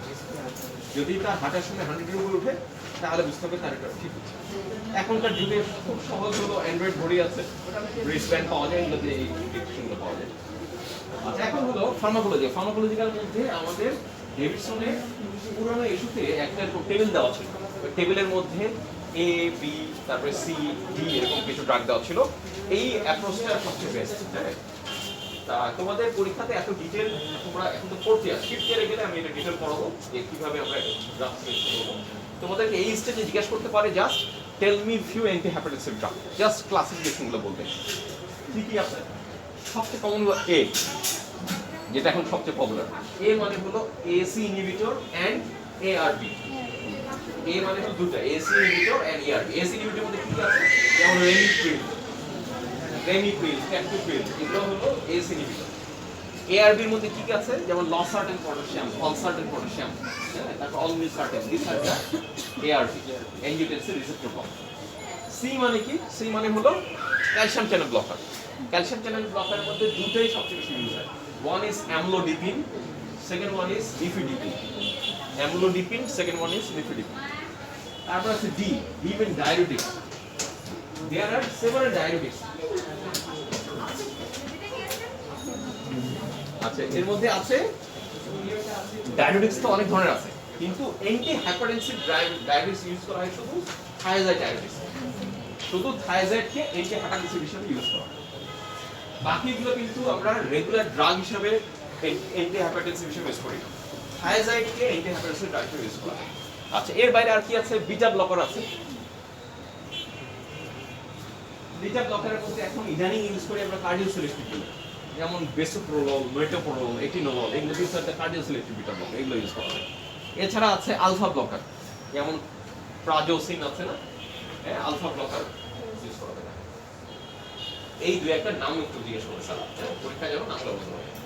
আচ্ছা, গেল এই যে অল অ্যাবাউট হাইপারটেনশন। এখন আমি আসবো তোমাদের ইসকেমিক হার্ট ডিজিজ নিয়ে। হ্যাঁ, ইসকেমিক হার্ট ডিজিজে তাহলে বলেছিলাম যে এটা তিনটা ওয়েতে ক্লাসিফাই করা হয়। Number 1 is the stable angina, number 2 is the unstable angina, number 3 is the myocardial infarction. Myocardial infarction again divided into two groups.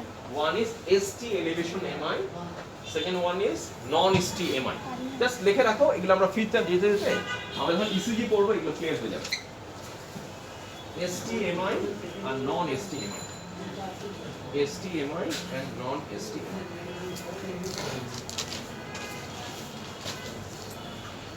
এখন স্টেবল অ্যাঞ্জিনা কেন হয়, প্রেজেন্টেশনটা কেমন? স্টেবল অ্যাঞ্জিনা হলো একজনের ব্লাড ভেসেলে একটা ফিক্সড অ্যাথেরোস্ক্লেরোটিক প্লাগ ফর্ম হয়েছে। Fixed মানে কি?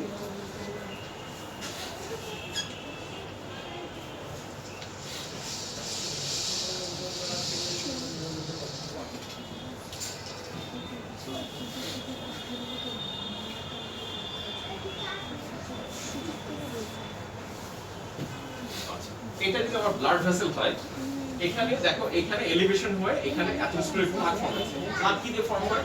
আমরা জানি কোলেস্ট্রল জমে আমাদের আর্টারির যে লেয়ার আছে ওর মধ্যে কোলেস্ট্রল জমে ওখানে প্লাগ ফর্ম হয়েছে। এখন আগে এটার ক্যালিবার মনে করো 100% ওপেন ছিল, এখন এখানে প্লাগ জমে এই ক্যালিবারটা কমে গেছে। সাধারণত কত পার্সেন্ট অবস্ট্রাকশন হলে সিম্পটম হয়? 70% অবস্ট্রাকশন হয়। তার মানে এখানে থেকে এদিকে ব্লাড যাচ্ছে, এই যে আমি ইন্ডিকেটর দিয়ে দিচ্ছি, এখান থেকে 100% ব্লাড আসলে এখানে বাধা পাচ্ছে, অবস্ট্রাক্টেড হচ্ছে। তার মানে 70% অবস্ট্রাক্টেড হয়, অনলি 30% এদিকে আসছে। এখন এই পেশেন্টটার এই প্লাগটা হলো স্টেবল প্লাগ, এই প্লাগটা বাড়তেছে না কমতেছে না, একই রকম আছে। এবং সিমটমটা আমরা বলি কি ধরনের হবে? অন ডিমান্ডের সিমটম হবে স্টেবল অ্যাঞ্জিনা। পেশেন্ট বলবে স্যার আমি যখন বসে থাকি বাসায় টুকটাক থাকতেছে কোনো অ্যাডজাস্টমেন্ট হয় কেন হয় না? কারণ তার যে এই যে অনলি 30% যে ব্লাড যাচ্ছে এটা তার ডে টু ডে অ্যাক্টিভিটিসের জন্য এনাফ। কিন্তু কখন সিমটম হবে? যখন তার হার্টের ডিমান্ড বাড়ে। সে বলবে স্যার আমি যখন সিঁড়িতে উঠতে যাই, দোতলা পর্যন্ত উঠতে পারি, 3 তলায় উঠলে আমার উঠে ব্যথা। আবার আমি যখন রেস্ট নিই 5 মিনিট পর ব্যথা চলে যায়। তার মানে একটা এক্সারশনের পরে হার্টে যখন অনেক বেশি কাম করা দরকার হয় তখন হার্টের নিজস্ব সাপ্লাই বাড়াতে হবে, তার ফুড লাগবে, তার অক্সিজেন লাগবে। এখন এই ফুড অক্সিজেন আসবে কোথা থেকে? করোনারি ভেসেল থেকে। কিন্তু করোনারি ভেসেল যদি অবস্ট্রাক্টেড থাকে সে তো চাইলেও বেশি দিতে পারবে না। এই যে পারতেছে না, ওই সময় তার ইসকেমিয়া শুরু হবে, তার হাইপোক্সিয়া শুরু হবে। এবং হাইপোক্সিয়ার প্রথম ফিচারই হলো যে পেইন। এবং তাহলে এই পেইনটা কেমন হচ্ছে? অন ডিমান্ডে এক্সারশনে পেইন হচ্ছে, আবার রেস্ট নিলে আবার স্টেবল হয়ে যাচ্ছে। অথবা সে যদি সাবলিঙ্গুয়াল জিটেন নেয়, জিটেন একটা ট্যাবলেট আছে না, গ্লিসারিন, এটার কাজ কি? করোনারি ভ্যাসোডাইলেটর। বলবে যে স্যার আমি রেস্ট নিলেও চলে যায়, অথবা পকেটের মধ্যে আমার জিটেন থাকে, জিভের নিচে দিলে তারপরে ব্যথা চলে যায় 5 মিনিটের মধ্যে। এইটাকে বলা হয় স্টেবল অ্যাঞ্জিনা। তার মানে তার যে দুটো জিনিস এখানে স্টেবল, একটা হলো এই যে অ্যাথেরোস্ক্লেরোটিক প্লাগটা সেটা একটা স্টেবল ফিক্সড প্লাগ, সেকেন্ড হলো তার এই সিম্পটমটা রেস্ট নিলে স্টেবল হয়ে যায়। আচ্ছা, এখন পেশেন্ট বলে যে স্যার আমার তো লাস্ট 1-2 বছর থেকে এরকম স্টেবল অ্যাঞ্জিনা আছে, যে ইয়া হলে এক্সারশন হয় তারপর চলে যায়। এখন আজকে সকালে আমি হাঁটতে বেরিয়েছি পার্কে, আজকে আবার ব্যথা শুরু হয়েছে। আমি বসলাম, রেস্ট নিলাম, জিটেন দিলাম, তাও ব্যথা যাচ্ছে না, এবং ব্যথাটা মোর দেন 30 মিনিটস আছে। এখন কি চিন্তা করবো? এটা কি স্টেবল অ্যাঞ্জিনা আছে? না। তাহলে কি হতে পারে? পরের ক্লাসিফিকেশনে আসি, কি আছে? আনস্টেবল অ্যাঞ্জিনা অথবা এমআই হতে পারে। এটা আনস্টেবল অ্যাঞ্জিনা হতে পারে, এমআই হতে পারে। খেয়াল রাখবা যে আনস্টেবল অ্যাঞ্জিনা আর এমআই এর প্রেজেন্টেশন সিম্পটম সেম। শুধুমাত্র আমরা ইসিজি এন্ড কার্ডিয়াক এনজাইম দেখে এটাকে ডিসিশন নেই যে এটা কি আনস্টেবল অ্যাঞ্জিনা নাকি এটা এমআই। এই আনস্টেবল অ্যাঞ্জিনা আর এমআই এর মধ্যে ডিফারেন্স কি? আনস্টেবল অ্যাঞ্জিনাতে হার্টের কিছু জায়গাগুলো ইনজুরি হচ্ছে কিন্তু ডেথ হচ্ছে না মাইক্রোভেভ। কিন্তু যেটা এমআই হয়ে গেছে, এমআই মানে মাসেলটা ইনফ্যাক্ট হয়ে গেছে, ওটা ডেথ হয়ে গেছে, ওখানে জায়গাটা মাইক্রোস্কোপিক্যালি ডেথ। আর আমরা জানি যে ব্রেইন টিস্যু আর cardiac tissue once it death, এটা ডেথ, ওখান থেকে রিজেনারেট করবে না। এখন এই আনস্টেবল অ্যাঞ্জিনা কেন আনস্টেবল হলো? এতদিন তো স্টেবল ছিল। কিভাবে হয়? এই যে অ্যাথেরোস্ক্লেরোটিক প্লাগটা আছে, হঠাৎ করে দেখা গেল কি তার এই প্লাগটা উপরে রাপচার করলো, এই জায়গাটা ফেটে গেল। ফেটে গেলে কি হবে? এখানে যে কোনো র সারফেসে আমাদের ব্লাডের কোন কম্পোজিশনটা আসে জমা করে? প্লেটলেট। তাহলে এখানে প্লেটলেট জমতে থাকে। দেখা গেল যে এই যে প্লেটলেট কালেকশন হচ্ছে, এই যে প্লেটলেট কালেকশন হচ্ছে, দেখো তার উপরে প্লেটলেট জমে গেল। প্লেটলেট জমা কি হলো? এটা আরো ন্যারো হয়ে গেল, কিন্তু পুরোপুরি বন্ধ হয়নি, 100% ব্লক হয়নি। এখন 100% ব্লক না হওয়া পর্যন্ত তো ইনফার্ক্ট হবে না, ডেথ হবে না, কারণ কিছু হলে তো সে ব্লাড পাচ্ছে।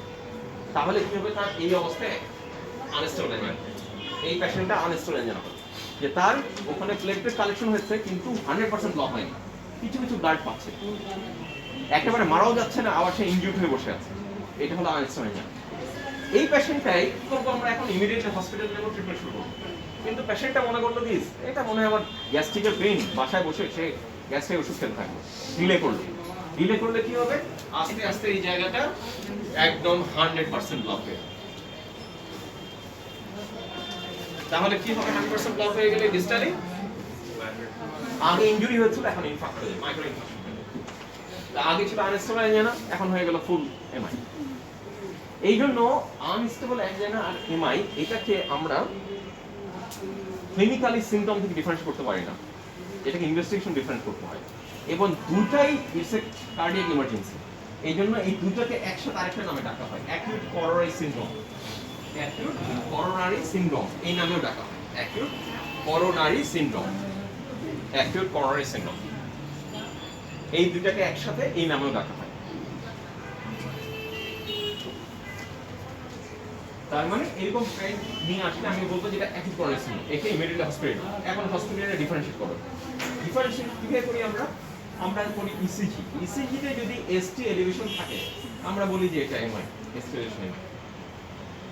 আর কি দেখি আমরা কার্ডিয়াক এনজাইম দেখি, যদি কার্ডিয়াক এনজাইম রেইজ থাকে তাহলে বলবো এটা এমআই, যদি কার্ডিয়াক এনজাইম রেইজ না থাকে তখন আমরা বলি এটা মেবি আনস্টেবল এনজাইম। তাহলে এনজাইমটা is very important part. Cardiac এনজাইমের মধ্যে কোনটা করি আমরা, most important is the troponin I, আর সেকেন্ড হলো সিকিএমডিও করা যায়, troponin I and সিকিএমডিও।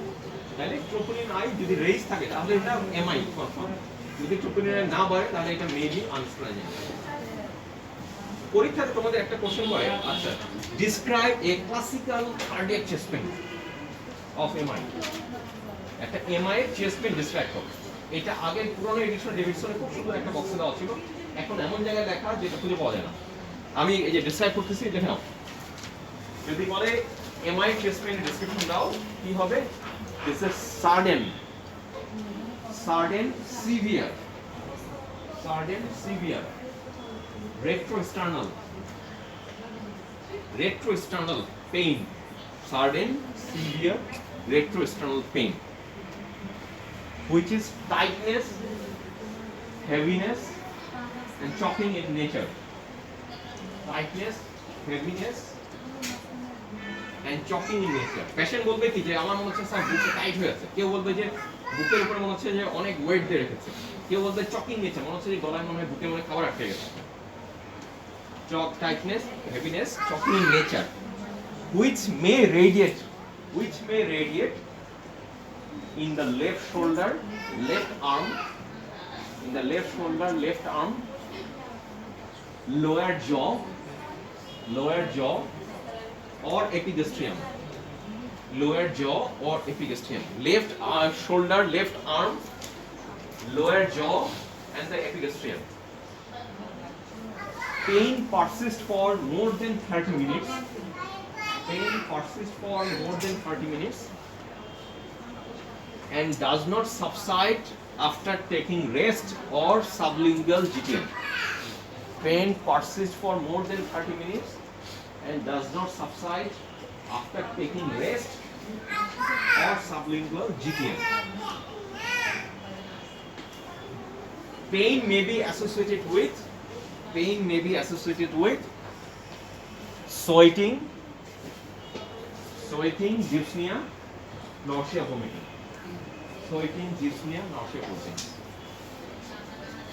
Pain may be associated with sweating, dyspnea, nausea, vomiting. এটা হলো একটা ক্লাসিক্যাল এমআই চেস্ট পেইনের ডেসক্রিপশন। দেখো অনেক বড়, কিন্তু এইটার মধ্যে দেখো সবকিছু ডিসক্রাইব করা আছে, প্রতিটা সিম্পটম ডিসক্রাইব করা আছে। পরীক্ষাতে স্যার এটা খুব পছন্দ করে যে তুমি বললে একদম এইভাবে বলবে, এটা একদম মুখস্থ করে ফেলবে, এটা সারা জীবনের জন্য মনে রাখবে। হ্যাঁ, তার মানে ক্লাসিক্যাল চেস্ট পেইন এইভাবে এমআই আমরা ডিসক্রাইব করব। এমআই এর আমরা এরপরে কোশ্চেন থাকে যে একটা এমআই এর ইনভেস্টিগেশন সম্পর্কে বললাম যে আমরা প্রথমেই first investigation should be bedside ECG. ECG করতে সময় লাগে না, 5 মিনিট লাগে, কারণ ইসিজি মেশিন ওয়ার্ডেই থাকে, তুমি পেশেন্টকে শুয়ে নিজেই করতে পারো, তুমি ইন্টারনেট সময় তোমরাই করবে। আচ্ছা, এরপরে সেকেন্ড ইনভেস্টিগেশন হলো ট্রাকিয়া enzyme, cardiac enzyme, troponin I, CKMB. পরীক্ষায় কোশ্চেন জিজ্ঞেস করবে which one is more specific, troponin I, ঠিক আছে, ট্রোপোনিন আই। এরপরে ইনভেস্টিগেশন কি, ইকোকার্ডিওগ্রাফি। এরপরে ইনভেস্টিগেশন হলো ইকোকার্ডিওগ্রাফি। তারপরের ইনভেস্টিগেশন কি? Pulmonary angiogram. Pulmonary angiogram, echocardiography, তারপরে ইনভেস্টিগেশন হলো পলমোনারি এনজিওগ্রাম।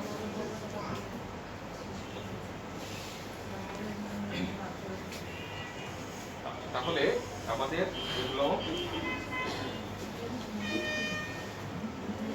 এরপরে হলো ম্যানেজমেন্ট নিড কোশ্চেন। ম্যানেজমেন্টের এই একসাথে হয়ে যাচ্ছে। হ্যাঁ, আমাদের গতকাল থেকে নরমালটা অর্ধেক এখানে হচ্ছে বাকি আমি তো দেখি। হ্যাঁ, আচ্ছা, তাহলে আমাদের ম্যানেজমেন্টটা একটু কুইক বলে যায়, একসাথে লেখা একসাথে লেখা আছে। আচ্ছা, ম্যানেজমেন্টের মধ্যে খেয়াল রাখতে হবে, ফার্স্ট ম্যানেজমেন্ট শুড বি যে পেশেন্ট যদি মনে হয় যে এটা এমআই হয়েছে, হার্ট অ্যাটাক, প্রথমে পেশেন্টকে আমরা রিঅ্যাসুরেন্স দিই। রিঅ্যাসুরেন্স মানে পেশেন্টকে সাহস দেওয়া, কারণ ভয়ে অনেক সময় দেখা যায় যে আরো এগ্রিভেট করে। এরপরে আমরা পেশেন্টকে 300 মিলিগ্রাম অ্যাসপিরিন আর 300 মিলিগ্রাম ক্লপিডোগ্রাল এটা খেতে দিই। আচ্ছা, তোমাদের তো ফার্মাকোলজি শুরু হয়েছে কেমন না? এখনো তো এইসব পর্যায়ে আসে নাই। এগুলো করা হয়েছে? 300 মিলিগ্রাম অ্যাসপিরিন and 300 মিলিগ্রাম ক্লপিডোগ্রাল একসাথে দিব। এই দুটো কি ধরনের ড্রাগ? Antiplatelet drug. এই দুটো অ্যান্টিপ্লেটলেট ড্রাগ। তার মানে ওই যে প্লেটলেট এগ্রিগেট হয়েছে, ওই প্লেটলেট ফার্দার এগ্রিগেট করতে দিবে না। আমার যে থ্রম্বাসের মধ্যে প্লেটলেট এগ্রিগেট হচ্ছে 300 মিলিগ্রাম অ্যাসপিরিন and 300 মিলিগ্রাম ক্লপিডোগ্রাল। এরপরে কি দিব? সাবলিঙ্গুয়াল জিটেন দিব। সাবলিঙ্গুয়াল জিটেন দিব। জিটিআর স্প্রে পাওয়া যায়, ট্যাবলেট পাওয়া যায়। সাবলিঙ্গুয়াল কেন দেয়? এটার অ্যাবজর্পশনটা অনেক র‍্যাপিড অ্যাবজর্পশন। এরপরে কি করব? আমরা ইমিডিয়েটলি পেশেন্টটাকে কোথায় ভর্তি করব? সিসিইউতে। সিসিইউতে ভর্তি করে পেশেন্টটাকে আমরা কমপ্লিট বেড রেস্ট রাখবো। কমপ্লিট বেড রেস্ট মানে কি? সে টয়লেটও বেডে করবে। তার মানে টয়লেটের জন্য হেঁটে যাওয়া যাবে না, কারণ যে কোনো এক্সারশনকে আমরা প্রিভেন্ট করব। আর কি দিব? তাকে অক্সিজেন দেব, high flow oxygen. High flow oxygen মানে হলো 4 to 6 litre per minute. High flow mean 4 to 6 litre per minute. ওখানে এই যে একটা ইয়া দাও থাকে, এখানে একটা আমাদের ইয়া মেজারমেন্টের ইয়া দাও থাকে না, ওখানে ইন্ডিকেট করা থাকে। হ্যাঁ,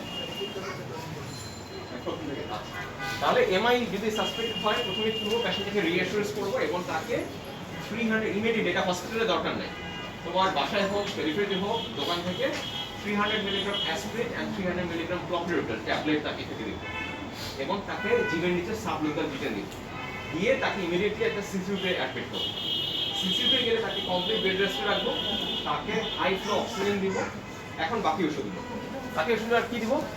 প্রথমে পেইনটা কমানোর জন্য বলা হয় এমআই এর pain is the second most painful situation. First সবচেয়ে পেইনফুল সিচুয়েশন কি? Normal delivery. সবথেকে পেইনফুল সিচুয়েশন হলো নরমাল ডেলিভারি। এই পেইন অন্য কিছুর সাথে কম্পেয়ার হবে না। সেকেন্ড কমন হলো এই এমআই এর পেইন। থার্ড কমন পেইন হলো গাউটের পেইন। ইউরিক অ্যাসিড বেড়ে গাউট হয়, ওটার পেইন। এই পেইনটা হলো খুব পেইনফুল সিচুয়েশন। তাহলে পেইন কমানোর জন্য কি দেওয়া হয় এখানে? এখানে নরমাল পেইন কিলার কোনো কাজ হবে না, এখানে ইনজেকশন মরফিন দেব। Injection morphine with injectable antiemetic. Injection morphine with injectable antiemetic. Injection morphine with injectable antiemetic. Antiemetic কেন? মরফিন যেহেতু ওপিয়েড লাগে, এখানে ভমিটিং হয়, এজন্য না হয় ইনজেক্টেবল অ্যান্টিএমেটিক। আচ্ছা, এরপরে দেখো আমাদের ওখানে থ্রম্বাস ফর্ম হয়েছে। থ্রম্বাসটা কি দিয়ে ফর্ম হয়? প্লেটলেট দিয়ে ফর্ম হয়, ফিব্রিনাটিক মেশওয়ার্ক, ফিব্রিন মেশওয়ার্ক দিয়ে ফর্ম হয়। আর মেশওয়ার্ক হয়ে গেলে ওটাকে আবার রিলিজ করার জন্য ওষুধ দিতে হবে। তাহলে এবং ব্লাড এখানে কি হচ্ছে? কোয়াগুলেট করতেছে। আমরা প্রথমে দিয়েছিলাম যে অ্যান্টিপ্লেটলেট, এই যে অ্যাসপিরিন ক্লোপিডোগ্রাল। এখন আমরা ইনজেকশন দিব লো মলিকুলার ওয়েট হেপারিন। লো মলিকুলার ওয়েট হেপারিন। হেপারিনটা কি? এটা অ্যান্টিকোয়াগুলেন্ট। অ্যান্টিকোয়াগুলেন্ট। লো মলিকুলার ওয়েট হেপারিন। ইনক্সাপেরিন নামে পাওয়া যায়, এটা দিতে হয় ইনজেকশন। ইনক্সাপেরিন সাবকিউটেনিয়াসলি দিতে হয়, নাভির পাশে দিতে হয় সাবকিউটেনিয়াসলি। আচ্ছা, এরপরে আমরা পেশেন্ট যদি 6 to 12 আওয়ার্সের মধ্যে আসে, 6 থেকে 12 ঘন্টার মধ্যে। পেশেন্ট যদি 6 to 12 আওয়ারের মধ্যে আসে তাহলে আমরা তাকে ফিব্রিনোলাইটিক স্ট্রেপ্টোকাইনাস ইনজেকশন দেব। ফিব্রিনোলাইটিক স্ট্রেপ্টোকাইনাস ইনজেকশন দেব। ফিব্রিনোলাইটিক স্ট্রেপ্টোকাইনাস ইনজেকশন দেব।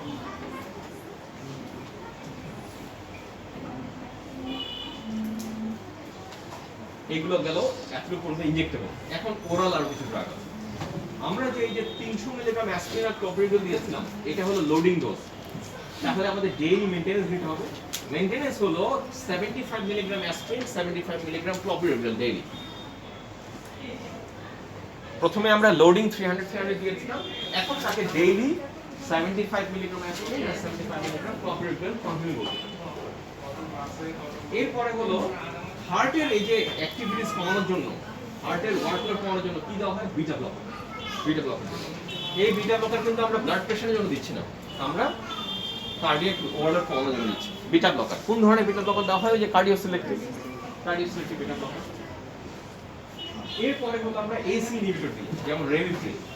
এসি ইনহিবিটর কেন দিচ্ছি? এটাও কিন্তু হাইপারটেনশনের জন্য দিচ্ছি। এটা কার্ডিয়াক রিমডেলিং প্রিভেন্ট করার জন্য। কার্ডিয়াক দেখা যায় যেখানে এমআই হয় ওই জায়গায় বেলুনের মতো বলজ হয়ে যায়, ফুলে যায়। এই মডেলিং গুলো প্রিভেন্ট করার জন্য দেওয়া হয়। এরপরে আমরা একটা লিপিড লোয়ারিং ড্রাগ দিতে হবে, যেমন অ্যাটোরভাস্টেটিন। এইচএমএ কো ইনহিবিটর বলে না, অ্যাটোরভাস্টেটিন। এইচএমএ কো ইনহিবিটর অ্যাটোরভাস্টেটিন। এই all R the basic treatment for MI. এর বাইরে ট্রিটমেন্ট আছে অ্যাকর্ডিং টু দ্য কমপ্লিকেশন। যদি কারো কার্ডিয়াক ফেলিওর হয় তাহলে ডায়ালিসিস দিতে হবে, যদি কারো অ্যাজমিয়া হয় অ্যান্টি অ্যাজমিক ড্রাগ দিতে হবে।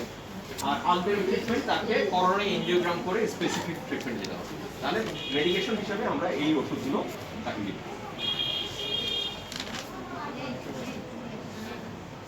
আচ্ছা, এর বাইরে আজকে টপিক ডিসকাশন এতটুকু থাকুক। এর বাইরে আর কি কি টপিক পড়তে হবে লিখে রাখো। যেমন তোমাদের রিমেডিক ফিভারটা পড়তে হবে। এটা পেরিডিক্সও জিজ্ঞেস করতে, মেডিসিনও জিজ্ঞেস করতে। দেখবে ওখানে Jones criteria, modified Jones criteria আছে, তারপর ট্রিটমেন্ট আছে, ইনভেস্টিগেশন আছে। রিমেডিক ফিভার পড়তে হবে। তারপরে কিছু জিনিস আসবে যেগুলো তোমাদের ইসিজি এক্সরের সাথে হয়ে যাবে, হ্যাঁ, এগুলো আমাদের বলবো না। তারপরে অ্যাকিউট লেফট ভেন্ট্রিকুলার ফেলিওরের ম্যানেজমেন্ট আসবে, cause and management of acute left ventricular failure, acute LVF, cause and management of acute LVF, এগুলো আসবে পরীক্ষা।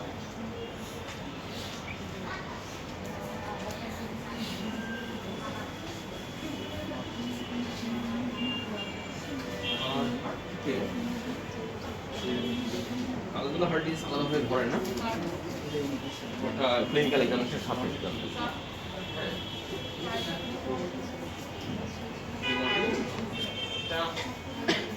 আমাদের এই সারফেসটাতে মাইক্রো ইনফেকশন হয়, এখানে কিন্তু পুরো হার্টটা তো আর হয় না, ইনজুর্ড হয় না। ইনজুর্ড সারফেসটা কি হয়? আমাদের গাড়ির টায়ার যেমন পুরান হয়ে গেলে এক জায়গায় যে বেলের মতো ফুলে যায়, কেন ফুলে যায়? কারণ ওই সারফেসটা উইক হয়ে গেছে। ঠিক হার্টের একই রকম, হার্টের ভিতরে তো বেলুনের মতো, এর মধ্যে ব্লাড আসতেছে, পাম্প করতে চলে যাচ্ছে, আসতে চলে যাচ্ছে। যদি একটা সারফেস উইক হয়ে যায় তখন দেখা যাবে ওই সারফেসটা একসময় এরকম বাল্জ হয়ে যায়, বেলুনের মতন বাল্জ হয়ে যায়। এটাকে আমরা অ্যানিউরিজম বলি। এইটা প্রিভেন্ট করে কোনো এই যে এস ইনহিবিটর। এই জন্য এটা প্রেসারের জন্য দেওয়া হয় না, এটা লো ডোজে এটা জন্য দেওয়া হয়, কিন্তু এটা ম্যান্ডেটরি ড্রাগ। আরেকটা আছে হার্ট ফেলিওরও প্রিভেন্ট করে, এই ড্রাগটা হার্ট ফেলিওর প্রিভেন্ট করে। এটা এই কোশ্চেনের এই কোশ্চেনগুলো বা এই অ্যান্সারগুলো লাগবে যারা খুব ভালো করবে, যারা পড়ার্স পাবে তাদেরকে সবাই করবে। আচ্ছা, আমরা কালকে এক্সামিনেশন কে দেখেছিল? এক্সামিনেশন তোমাদেরকে? আচ্ছা, জাকির ভাই দেখেছিল। আমি কুইক আজকে কয়েকটা কোশ্চেন আবার একটু রিপিট করে দিই, হ্যাঁ। আচ্ছা, তোমাদের কি পেশেন্টের উপরে দেখেছিল নাকি তোমাদের উপরে দেখেছিল? ভলান্টিয়ার। আচ্ছা, একজন আসুন, তো নাই একেবারে। আমাদের এই নভেম্বর ডিসেম্বর মাসে কমে যায়, এটা বাংলাদেশের ন্যাচারাল। কেন কমে যায়? একটা হলো ওই যে এগ্রিকালচারাল সাইডে স্কুল থাকে, পরীক্ষা থাকে, আর একটা হলো অনেকেই ঘুরতে ঘুরতে বের হয়। এই জন্য এই সময়গুলো দেখবা যে সব জায়গায় হসপিটালে বেডে পেশেন্ট কম, চেম্বারে পেশেন্ট কম। আবার জানুয়ারিটা পার হলে আবার দেখি তখন পেশেন্ট আসবে। আমাদের দেশে এই কয়েকটা সময় একটু পেশেন্ট কম করে।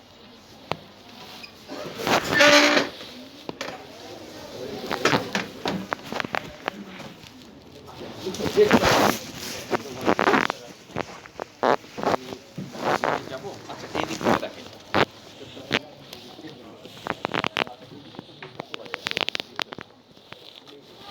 সিরিয়াস এক্সামিনেশন বেটার যে এটাকে প্রপার পজিশনে করা কেন কারণ এখানে একদম বেশি না করে আরেকটু কমাই দিই না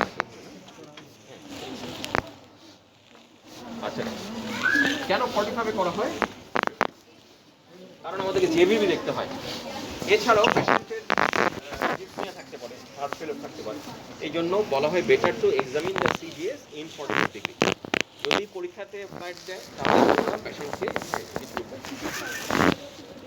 হ্যাঁ শিওর আর অনেক ভিডিও আছে ইচ্ছা মতো পুরো ক্লাসে কোনো অসুবিধা নেই আমাদের সিনিয়র ভাইদের যে সময় ইউটিউবে অনেক ভিডিও আছে হ্যাঁ কোনোটাতে কমপ্লিট করা হয় না আমি দেখি চেষ্টা করতেছি যে আলাদা করে আচ্ছা আমি এইবার একটা প্রবলেম হয়েছিল পরীক্ষার সময় আমরা যেহেতু এখন ভলেন্টিয়ার পাওয়া যাচ্ছে এই আপনার কেস পাওয়া যাচ্ছে না এই ভলেন্টিয়ারের উপরে কাপড়ের উপরে দেখানো হচ্ছে পরীক্ষাটা যখন করতে দেওয়া হয়েছে কাপড়ের উপরে এক্সামিনেশন শুরু করছে কাপড়ের উপরে করা যাবে না এই জন্য CBS examination usually we give the male patient আমরা মেল পেশেন্ট দেয় যেন তুমি এক্সপোজ করতে পারো এবং এই এক্সপোজারের জন্য আইডিয়ালি শুধু শার্ট খুলে এতটুকু খুলে দেখবে না তুমি পরীক্ষার সময় চেষ্টা করবে যে পুরো শার্ট খুলে ফেলবে চলো না না দরকার নেই আচ্ছা আমরা পরীক্ষার সময় পারমিশন নিব নিয়ে বলবো যে স্যার আমি পুরো এক্সপোজ করতে চাই কারণ আমাকে এই পাশগুলো দেখতে হবে এই জায়গাগুলো দেখতে হবে আচ্ছা এখন যে কোনো এক্সামিনেশনের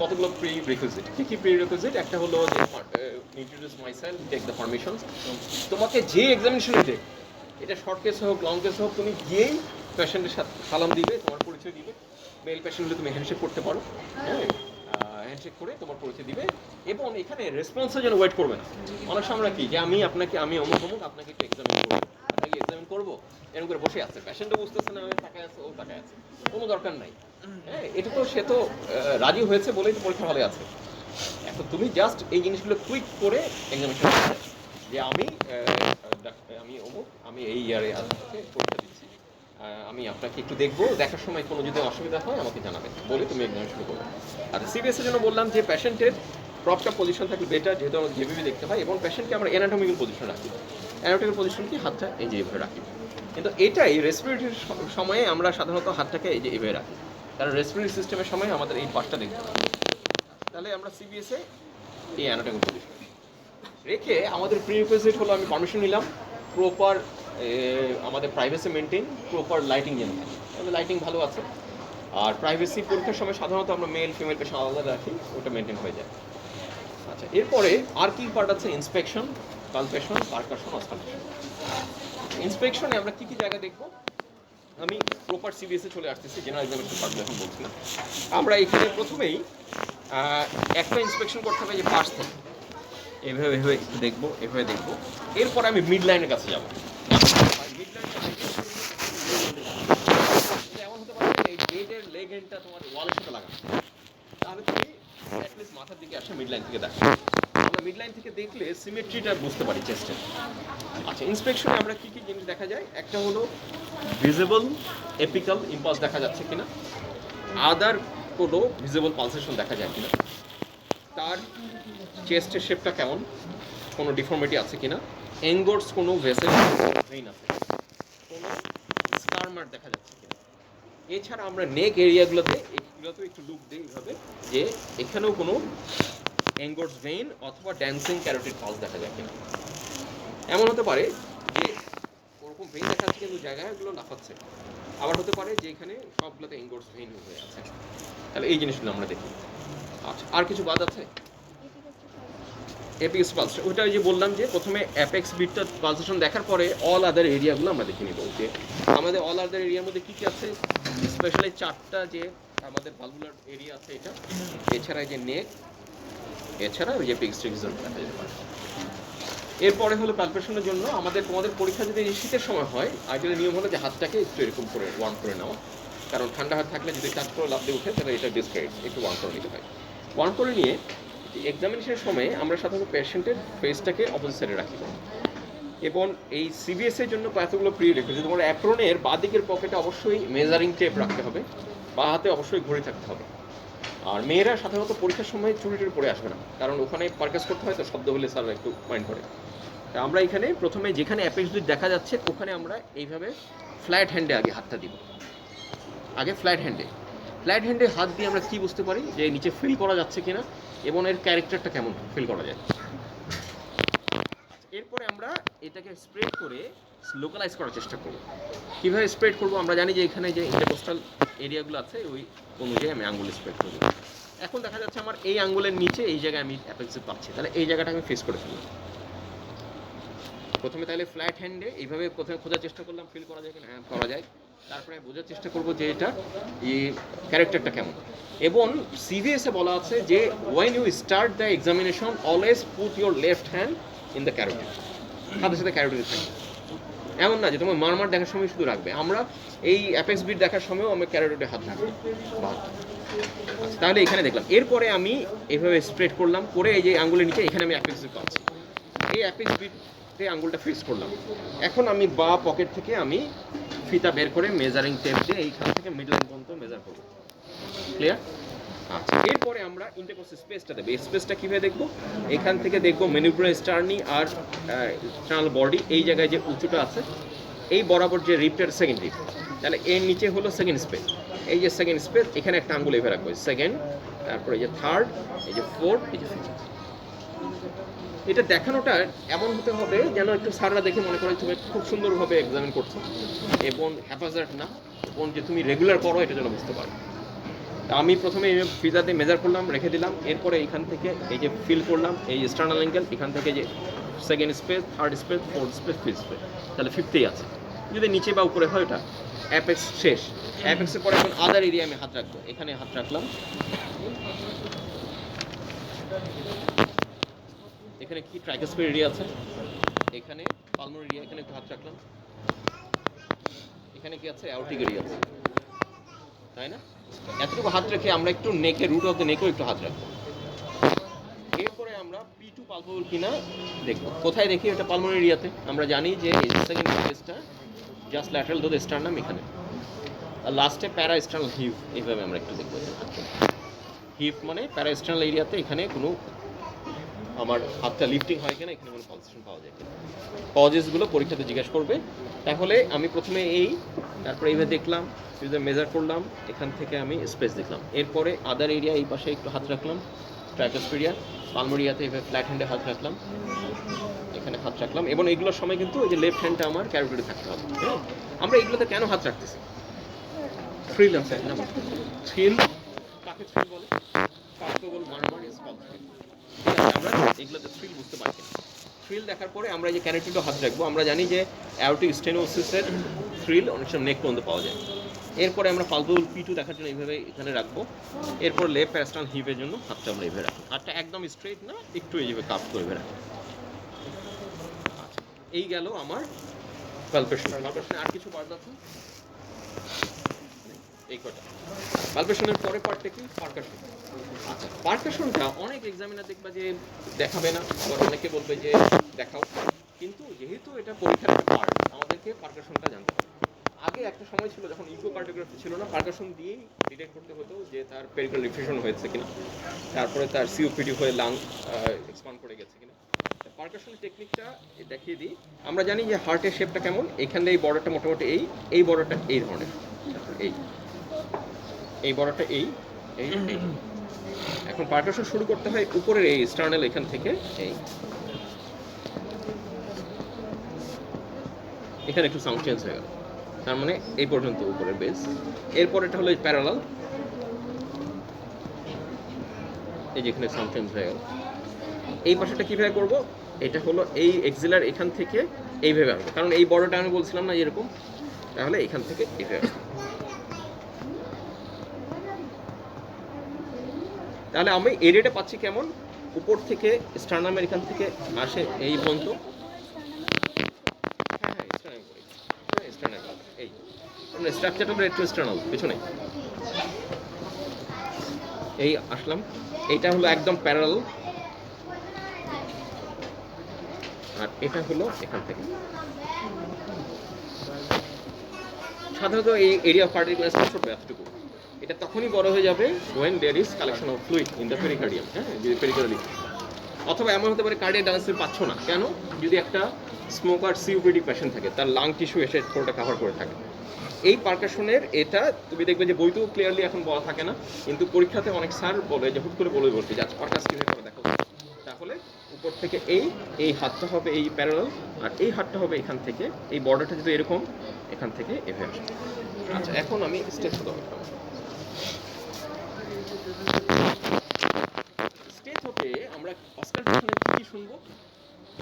আমি এটা কানে আর দিচ্ছি না।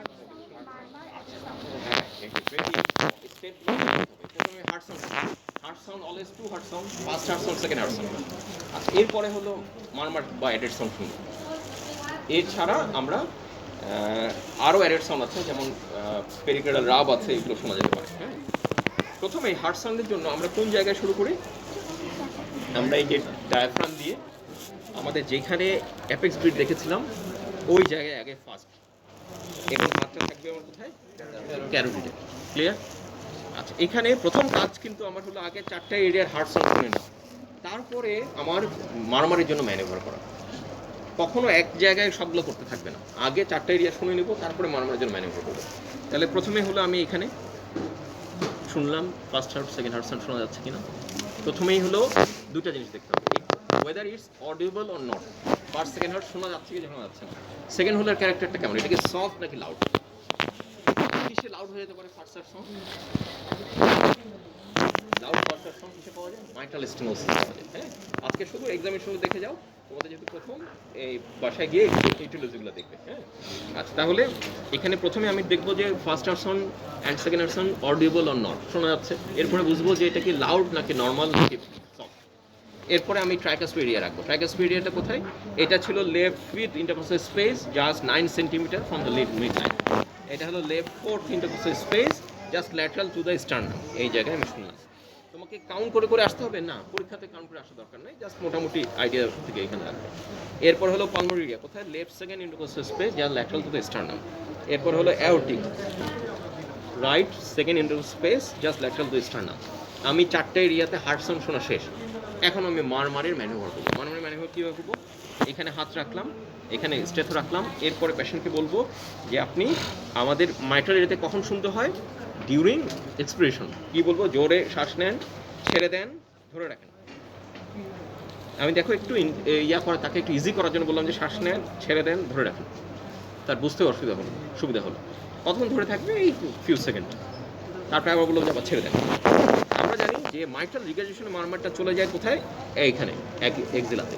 কিন্তু এই যে মাইট্রাল এরিয়া যে মারমারটা, এটার জন্য একটু ম্যানুভার দরকার আছে। কি ম্যানুভার? আমরা পেশেন্টকে বেস্ট হলো লেফট ল্যাটারাল, এবং তখন এই যে বেল অফ দ্য স্টেথো দিয়ে শুনতে হবে। হ্যাঁ, এটা হাইলি লোকালাইজ মারমার বলা হয়। এই পরীক্ষার সময় তুমি যদি ফ্ল্যাট হিসেবে না করো, বেস্ট হলো যে একবারই তুমি টার্ন করে নাও, পেশেন্টকে বলবে যে আচ্ছা লম্বা করে শ্বাস নেন, ছেড়ে দেন, ধরে রাখেন। তুমি একটু শুনলাম যে শোনা যাচ্ছে, এবার বলে সোজা হন। হ্যাঁ, হাত দিয়ে রাখবে। হ্যাঁ, অলওয়েজ হাত দিয়ে রাখবে। আচ্ছা, এরপরে এক্সিলাতে আবার একইভাবে মাইট্রাল রিগার্ডেশন মারমারটা শোনার জন্য বলবো যে শ্বাস নেন, ছেড়ে দেন, ধরে রাখেন। শুনলাম। এরপরে আসবো ট্রাইকাস এরিয়া। ট্রাইকাস এরিয়াতে আমরা ডিউরিং ইন্সপিরেশন শুনি। কেন একটি এক্সপ্রেশন অ্যাক্টিভ ইন্সপিরেশন আমি একটু পরে তুমি ডিসাইড করবো। হ্যাঁ, আগে শেষ করে নিই। এটার জন্য কি বলতে হবে? ট্রাইকাস এরিয়াতে ফ্লাইট হয়ে থাকবে, এখানে কোনো ম্যানুভার নাই। আসলে আপনি শ্বাস নিয়ে শ্বাসটা ধরে রাখবেন। হ্যাঁ, ধরে আছে।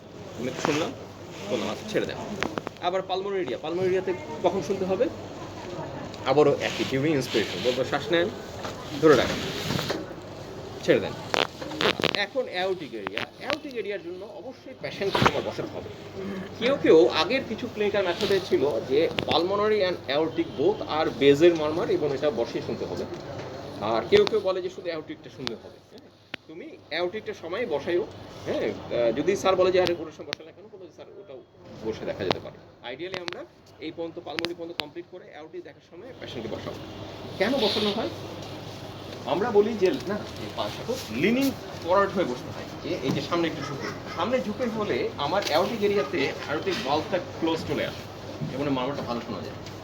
এবং আমার এই যে লেফট হ্যান্ডের ক্যারোটিড থাকবে, আমি ওই অ্যারোটিক এরিয়াতে ধরলাম, বললাম শ্বাস নেন, ছেড়ে দেন, ধরে রাখেন। এটাও ডিউরিং এক্সপ্রেশন। শ্বাস নেন, ছেড়ে দেন, ধরে রাখেন। অ্যারোটিক এরিয়া শোনার পরে আমরা একটু উপরের দিকে শোনার চেষ্টা করব। অ্যারোটিক এরিয়াটা কোথায়? Right second intercostal space, just lateral to the sternum. শোনার পরে একটু উপরে দিকে উঠবো। এই যে একটু উপরে শুনলাম, একটু উপরে শুনলাম, এবার নেকের দিকে উপরে শুনলাম। কারণ অ্যারোটিক স্টেনোসিসের মারমার এটা আমাদের নেক পর্যন্ত, রুট অফ দ্য নেক পর্যন্ত রেডিয়েট করে। আচ্ছা, এখন হলো অ্যারোটিক রিগার্ডিউসের মারমার। এটা কোথায় পাওয়া যায়? এটা কিন্তু পাওয়া যায় লেফট প্যারাস্টার্নাল এরিয়াতে পাওয়া যায়। লেফট হার্ট কোর এরিয়া যে আছে এখানে। তার মানে অ্যারোটিক এরিয়া এখানে শোনার পর এখন রিগার্ডিউশনের জন্য তোমাকে যেটা আছে এখানে শুনতে হবে। এখানে আমি ধরবো, আবার একইভাবে বলবো শ্বাস নেন, ছেড়ে দেন, ধরে রাখেন। ক্লিয়ার? আমার হার্ট সাউন্ড শোনা শেষ, মারমার শোনা শেষ। এখন আমি অস্কালটেশন শেষ করবো by auscultation the base of the lungs. Patient বলতে লম্বা লম্বা শ্বাস নেন, লম্বা লম্বা শ্বাস নেন। এইটা না করা পর্যন্ত তোমার প্রিপোডিয়াম এক্সামিনেশন কমপ্লিট হবে না। ক্লিয়ার? যদিও আমরা এটা লাং অক্সিলেট করছি, কিন্তু it's a part of precordium auscultate. কেন এটা করা হয়? এটা লেফট হার্ট সেলুলার ফিচার আছে, তার বেসাল কিউবিটেশন পাওয়া যাচ্ছে। তাহলে আমরা এখানে এক্সামিনেশন প্রিপোডিয়ামে সহজভাবে বলি যে প্রথমে আসলো, আমি বললাম আসসালামু আলাইকুম, আমি একটু দেখবো, আপনার কোনো অসুবিধা হলে আমাকে বলবেন। কুইক শেষ করছিলাম। এখন তাকে যে এক্সপোজ করছে, স্যার এবং স্যার কমপ্লিট এক্সপোজ দেবেন। আমি স্যার এবং তার হাতটা কাপড়টা তোলার সময় অলওয়েজ তাকে হেল্প করছি। এইগুলো কিন্তু পরীক্ষার সময় আমরা জিনিসগুলো দেখি। তাকে তুমি পেশেন্ট চেষ্টা করছি, ও কাপ খুলতে পারছো, তুমি দাঁড়া দাঁড়া দেখতে সেট পড়া যাবে না। তোমাকে হেল্প করতে হবে, তুমি একটু খুলে দাও। তারপর শার্টটা যখন নিল, তুমি নিয়ে এইভাবে রেখে দিলাম। এটা করবে না। এটা দেখলে স্যার বুঝে যে পেশেন্টের প্রতি তুমি দায়িত্ববান না, হ্যাঁ, তোমার অ্যাটিটিউডের প্রবলেম আছে। তুমি করবে কি, কাপড়টা নিয়ে সুন্দর করে ভাঁজ করা তো দরকার নেই, জাস্ট মাঝখানে একটা এরকম ফোল্ড দিয়ে তুমি পাশে রেখে দিলে, পায়ের দিকে না রেখে মাথার ওই পাশে একটু রেখে দিলে, যে তুমি জিনিসটা যত্ন করে রাখো। আচ্ছা, তারপরে এই যে প্রথমে আমরা এই পাশ থেকে একটু দেখবো। পাশ থেকে দেখার সময় তুমি এই সাইডটাও একটু দেখবে, এই সাইডটা একটু দেখবে, কারণ এদিকে পাংচার মার্ক থাকতে পারে। নেকের দিকেও একটু দেখলে, নেকের দিকেও একটু দেখলে। এরপরে তুমি চেষ্টা করবে পায়ের কাছে মিড লাইন থেকে দেখার জন্য, সিম্পলি দেখবে। এখন তোমাকে ইয়াতে পালপেশনে যাওয়ার আগে আমি আগে এইভাবে একটু দেখবো যে অ্যাপেক্স বিটটা যেখানে দেখা যাচ্ছে ওখানে আমি হাতটা রাখবো। হাতটা রাখার পরে ফিল যখন ক্যারেক্টার দেখা শেষ, ফিল করা শেষ, তখন আমি ইন্ডিভিজুয়াল স্পেস রাখলাম। যেখানে লোকেটেড হবে ওখানে আঙুলটা ফিক্স করলাম। লেফট হ্যান্ড পকেট থেকে আমি ফিতা বের করলাম, মেজার করলাম। এরপরে এখানে মেরুটো স্টার্নিং এখান থেকে দেখলাম স্টার্নাল অ্যাঙ্গেল বরাবর, এখানে second space, third, fourth, fifth, এইভাবে আঙুল রাখলাম। দেখাচ্ছে। এরপরে আমি ট্রাইকাস্পিড এরিয়াতে যে হাত রাখলাম, এবং আইডিয়ালি হলো আমার লেফট হ্যান্ড এখানে থাকবে। তারপরে পালমোর এরিয়াতে রাখবো, তারপরে এখানে রাখবো। এবার নেকের দিকেও একটু হাত রেখে দেখবো যে দিকে এই পাওয়া যাবে। এরপরে পালপেবল P2 এখানে ফিল করবো, লেফট প্যাস্ট্রাল হিপ এটা ফিল করবো। আচ্ছা, পালপেশন। এরপর পারকাশনের জন্য হলো এই দুটো থেকে এই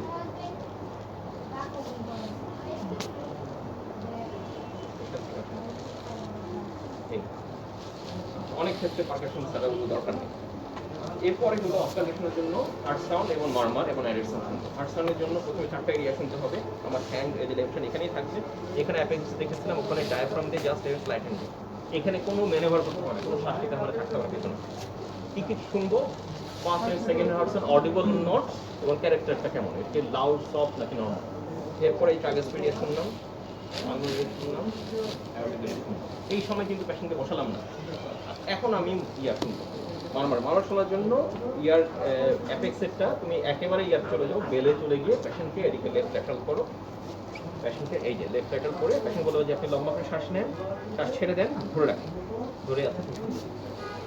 কিসের মারা খুব শুনতেছি এটা আমরা মাইক্রো স্টেনোসিসের মামলা। এখন আবার এখন হলো ডায়াফ্রাম দিয়ে হবে। ডায়াফ্রাম দিয়ে কোথায়? এই এক্সিলার ভিতরে।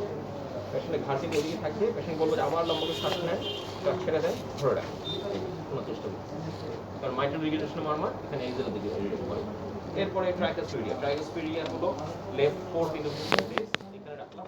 পেশেন্টকে এখন বলবো আপনি শ্বাস নিয়ে শ্বাস ধরে রাখেন, শ্বাস নিয়ে ধরে রাখেন, ডিউরিং ইন্সপিরেশন, তারপর ছেড়ে দেন। আবার এরপরে পালমোরিয়াতেও ঠিক একই রকম, শ্বাস নিয়ে শ্বাস ধরে রাখেন। এখন অ্যাওরটিকে যাওয়ার আগে পেশেন্টকে আমি বসাবো, বসিয়ে বলবো একটু লিনিং ফরওয়ার্ডে এই সামনের দিকে অ্যাওরটিক এরিয়া। অনেক সময় কিছু এক্সামিনেশন করে কি যে এই সময়ে অস্কালেশন করার আগে আবার একটু হাত দিয়ে দেয়, লিভিং পার্ট হলে অনেক সময় ফিলটা তখন আবার পাওয়া যায়। দেখার পরে তুমি আবার এই যে একটু রাখলে বলতে যে শ্বাস নেন ছেড়ে দেন ধরে রাখেন। শুনলাম এরপরে এই যে লেফট ল্যাটারাল স্টার্ন লেফট এখানে আবার একইভাবে শ্বাস নেন ছেড়ে দেন ধরে রাখেন। এরপরে আমি নেকের দিকেও এদিকে কোনো মান পাওয়া যাচ্ছে না, একই মান নয় যে রাইট সাইডে নেকের দিকে লাস্টে রুট অফ দ্য এই যে সুপ্রাক্লাভিকুলার স্পেস। এরপরে আমি লাস্টে এখানে base of the lung oscillate করে তার অসিলেট এই হলো অ্যাজ এ হোল পিকটোরিয়াম। আর পিকটোরিয়ামে এই যে কখনো আমরা বলতেছি যে আপনি শ্বাস নেন ছেড়ে দেন আবার কখনো এটা কেন খেয়াল রাখবে যে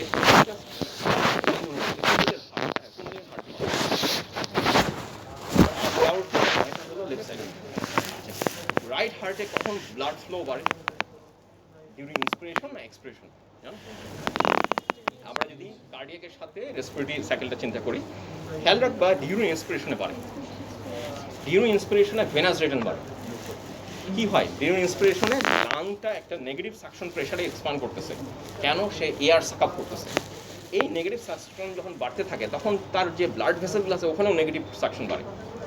এবং ডিউরিং এই ইন্সপিরেশনের সময়ই আমার ইনফিরো ভেনা কাভা সুপিরো ভেনা কাভা থেকে ব্লাড রাইট অ্যাট্রিয়াতে আসতে থাকে। রাইট অ্যাট্রিয়া যদি ব্লাড আসে এটা আলটিমেটলি কোথায় যাবে? Through tricuspid valve left right ventricle, through mitral pulmonary valve in the lung. আচ্ছা ওই সময়ে যখনই ফ্লোটা বাড়বে তখন টার্বুলেন্স বেশি হবে এবং মারমার ভালো শোনা যাবে। ক্লিয়ার? কারণ এটা তো একটা টার্বুলেন্ট ফ্লো, হয় জায়গাটা ন্যারো হয়ে গেছে অথবা জায়গাটা বেশি ওয়াইড হয়ে গেছে। ঠিক একইভাবে আমাদের লেফট হার্টে কখন ফ্লো বাড়ে, কখন আওয়ারটাতে ব্লাড চলে যায় ডিউরিং এক্সপিরেশন। এক্সপিরেশনে কী হয় হার্ট আমার লাংটা স্কুইজ করে সে বাতাস যেমন বের করে দেয় ঠিক একই রকম তার পালমোনারি সার্কুলেশন থেকে থেকে সব ব্লাড হার্টের দিকে বের করে দেয় যেন হার্ট এটাকে পাম্প করে বের করে দিতে পারে। এই জন্য আমরা লেফট হার্ট যেগুলো যেমন অ্যাওর্টিক ভালভ মাইটাল ভালভ এটা শোনার সময় ডিউরিং এক্সপিরেশনের সময়।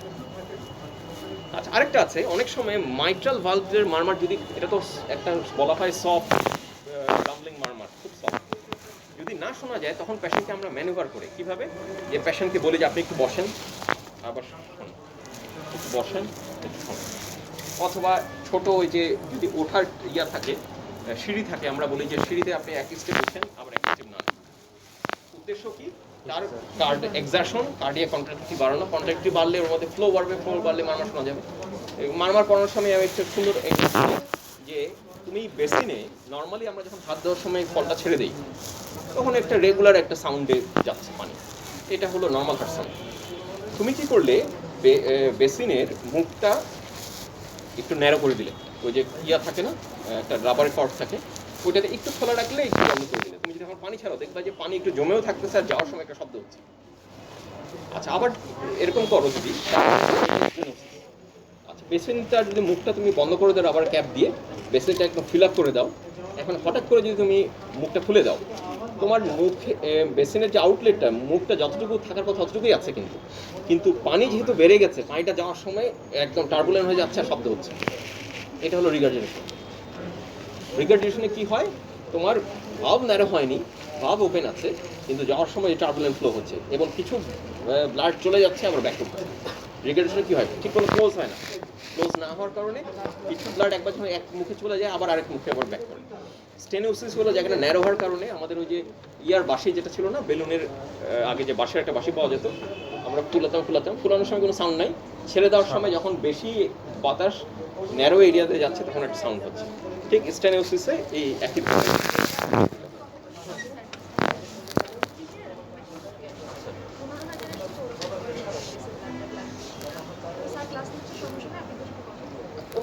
লাগে না।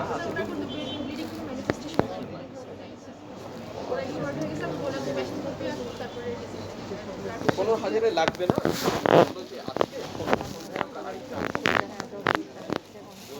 আরো কমে তখন। আর যদি দেখে যে বেড়ে গেছে বলবো যে আমাদের এরিয়াতে ইন্ডিকেশন হলো যদি তাহলে এই হলো অ্যাজ এ হোল আমাদের এই যে সিবিএস এর একটু এক্সামিনেশন। হ্যাঁ আর এগুলো ডিটেল আরো পড়াবে, হ্যাঁ অনেকভাবে ডিসকাশন হবে আর তোমরা ফিফথ ইয়ারে যেতে আমরা আরো একবার ডিসকাস করবো, এগুলো আরো ব্যাপারটা আরো ক্লিয়ার হবে। আর মারমারের উপরে আমি একটু ক্লাস দিব। কোন স্টেনোসিসে কী মারমার পাওয়া যায়, কী সাউন্ড পাওয়া যায়, হ্যাঁ, রিগার্জেশন কী মারমার পাওয়া যায়, বা এই যে ভালভুলার হার্ট ডিজিজগুলো কী কী ক্লাসিফিকেশন আছে, এটা অঙ্কের মতন একদম নিজেই মিলাতে পারবে। হ্যাঁ, এগুলো আমি তোমাদেরকে একসময় একটু পড়াবো। তবে তোমাদের কাজ হলো এক্সামিনেশনগুলো একটু ক্লিনিক্যাল মেথড থেকে একটু দেখা। ক্লিনিক্যাল মেথড এখন তো ম্যাকরোড ফলো করো, ওটাই দেখো, ওখানে ছবি টবি দেওয়া আছে অনেক। আর ওর সাথে ছোটো ছোটো কিছু ইটিওলজি থাকে, ইটিওলজিগুলো একটু করে নেবে। হ্যাঁ, যে হার্ট সাউন্ড পড়ালাম, যে সফট হতে পারে, লাউড হতে পারে, সফটের কী কজ, লাউডের কী কজ পড়লে, তারপরে মারমারের কোনটার কী কজ, হ্যাঁ, তারপর এরকম পালস রিলেটেড কিছু আছে, যে পালসের কিছু ক্লাসিফিকেশন আছে, ওগুলো একটু দেখে রাখো। ঠিক আছে, থ্যাংক ইউ।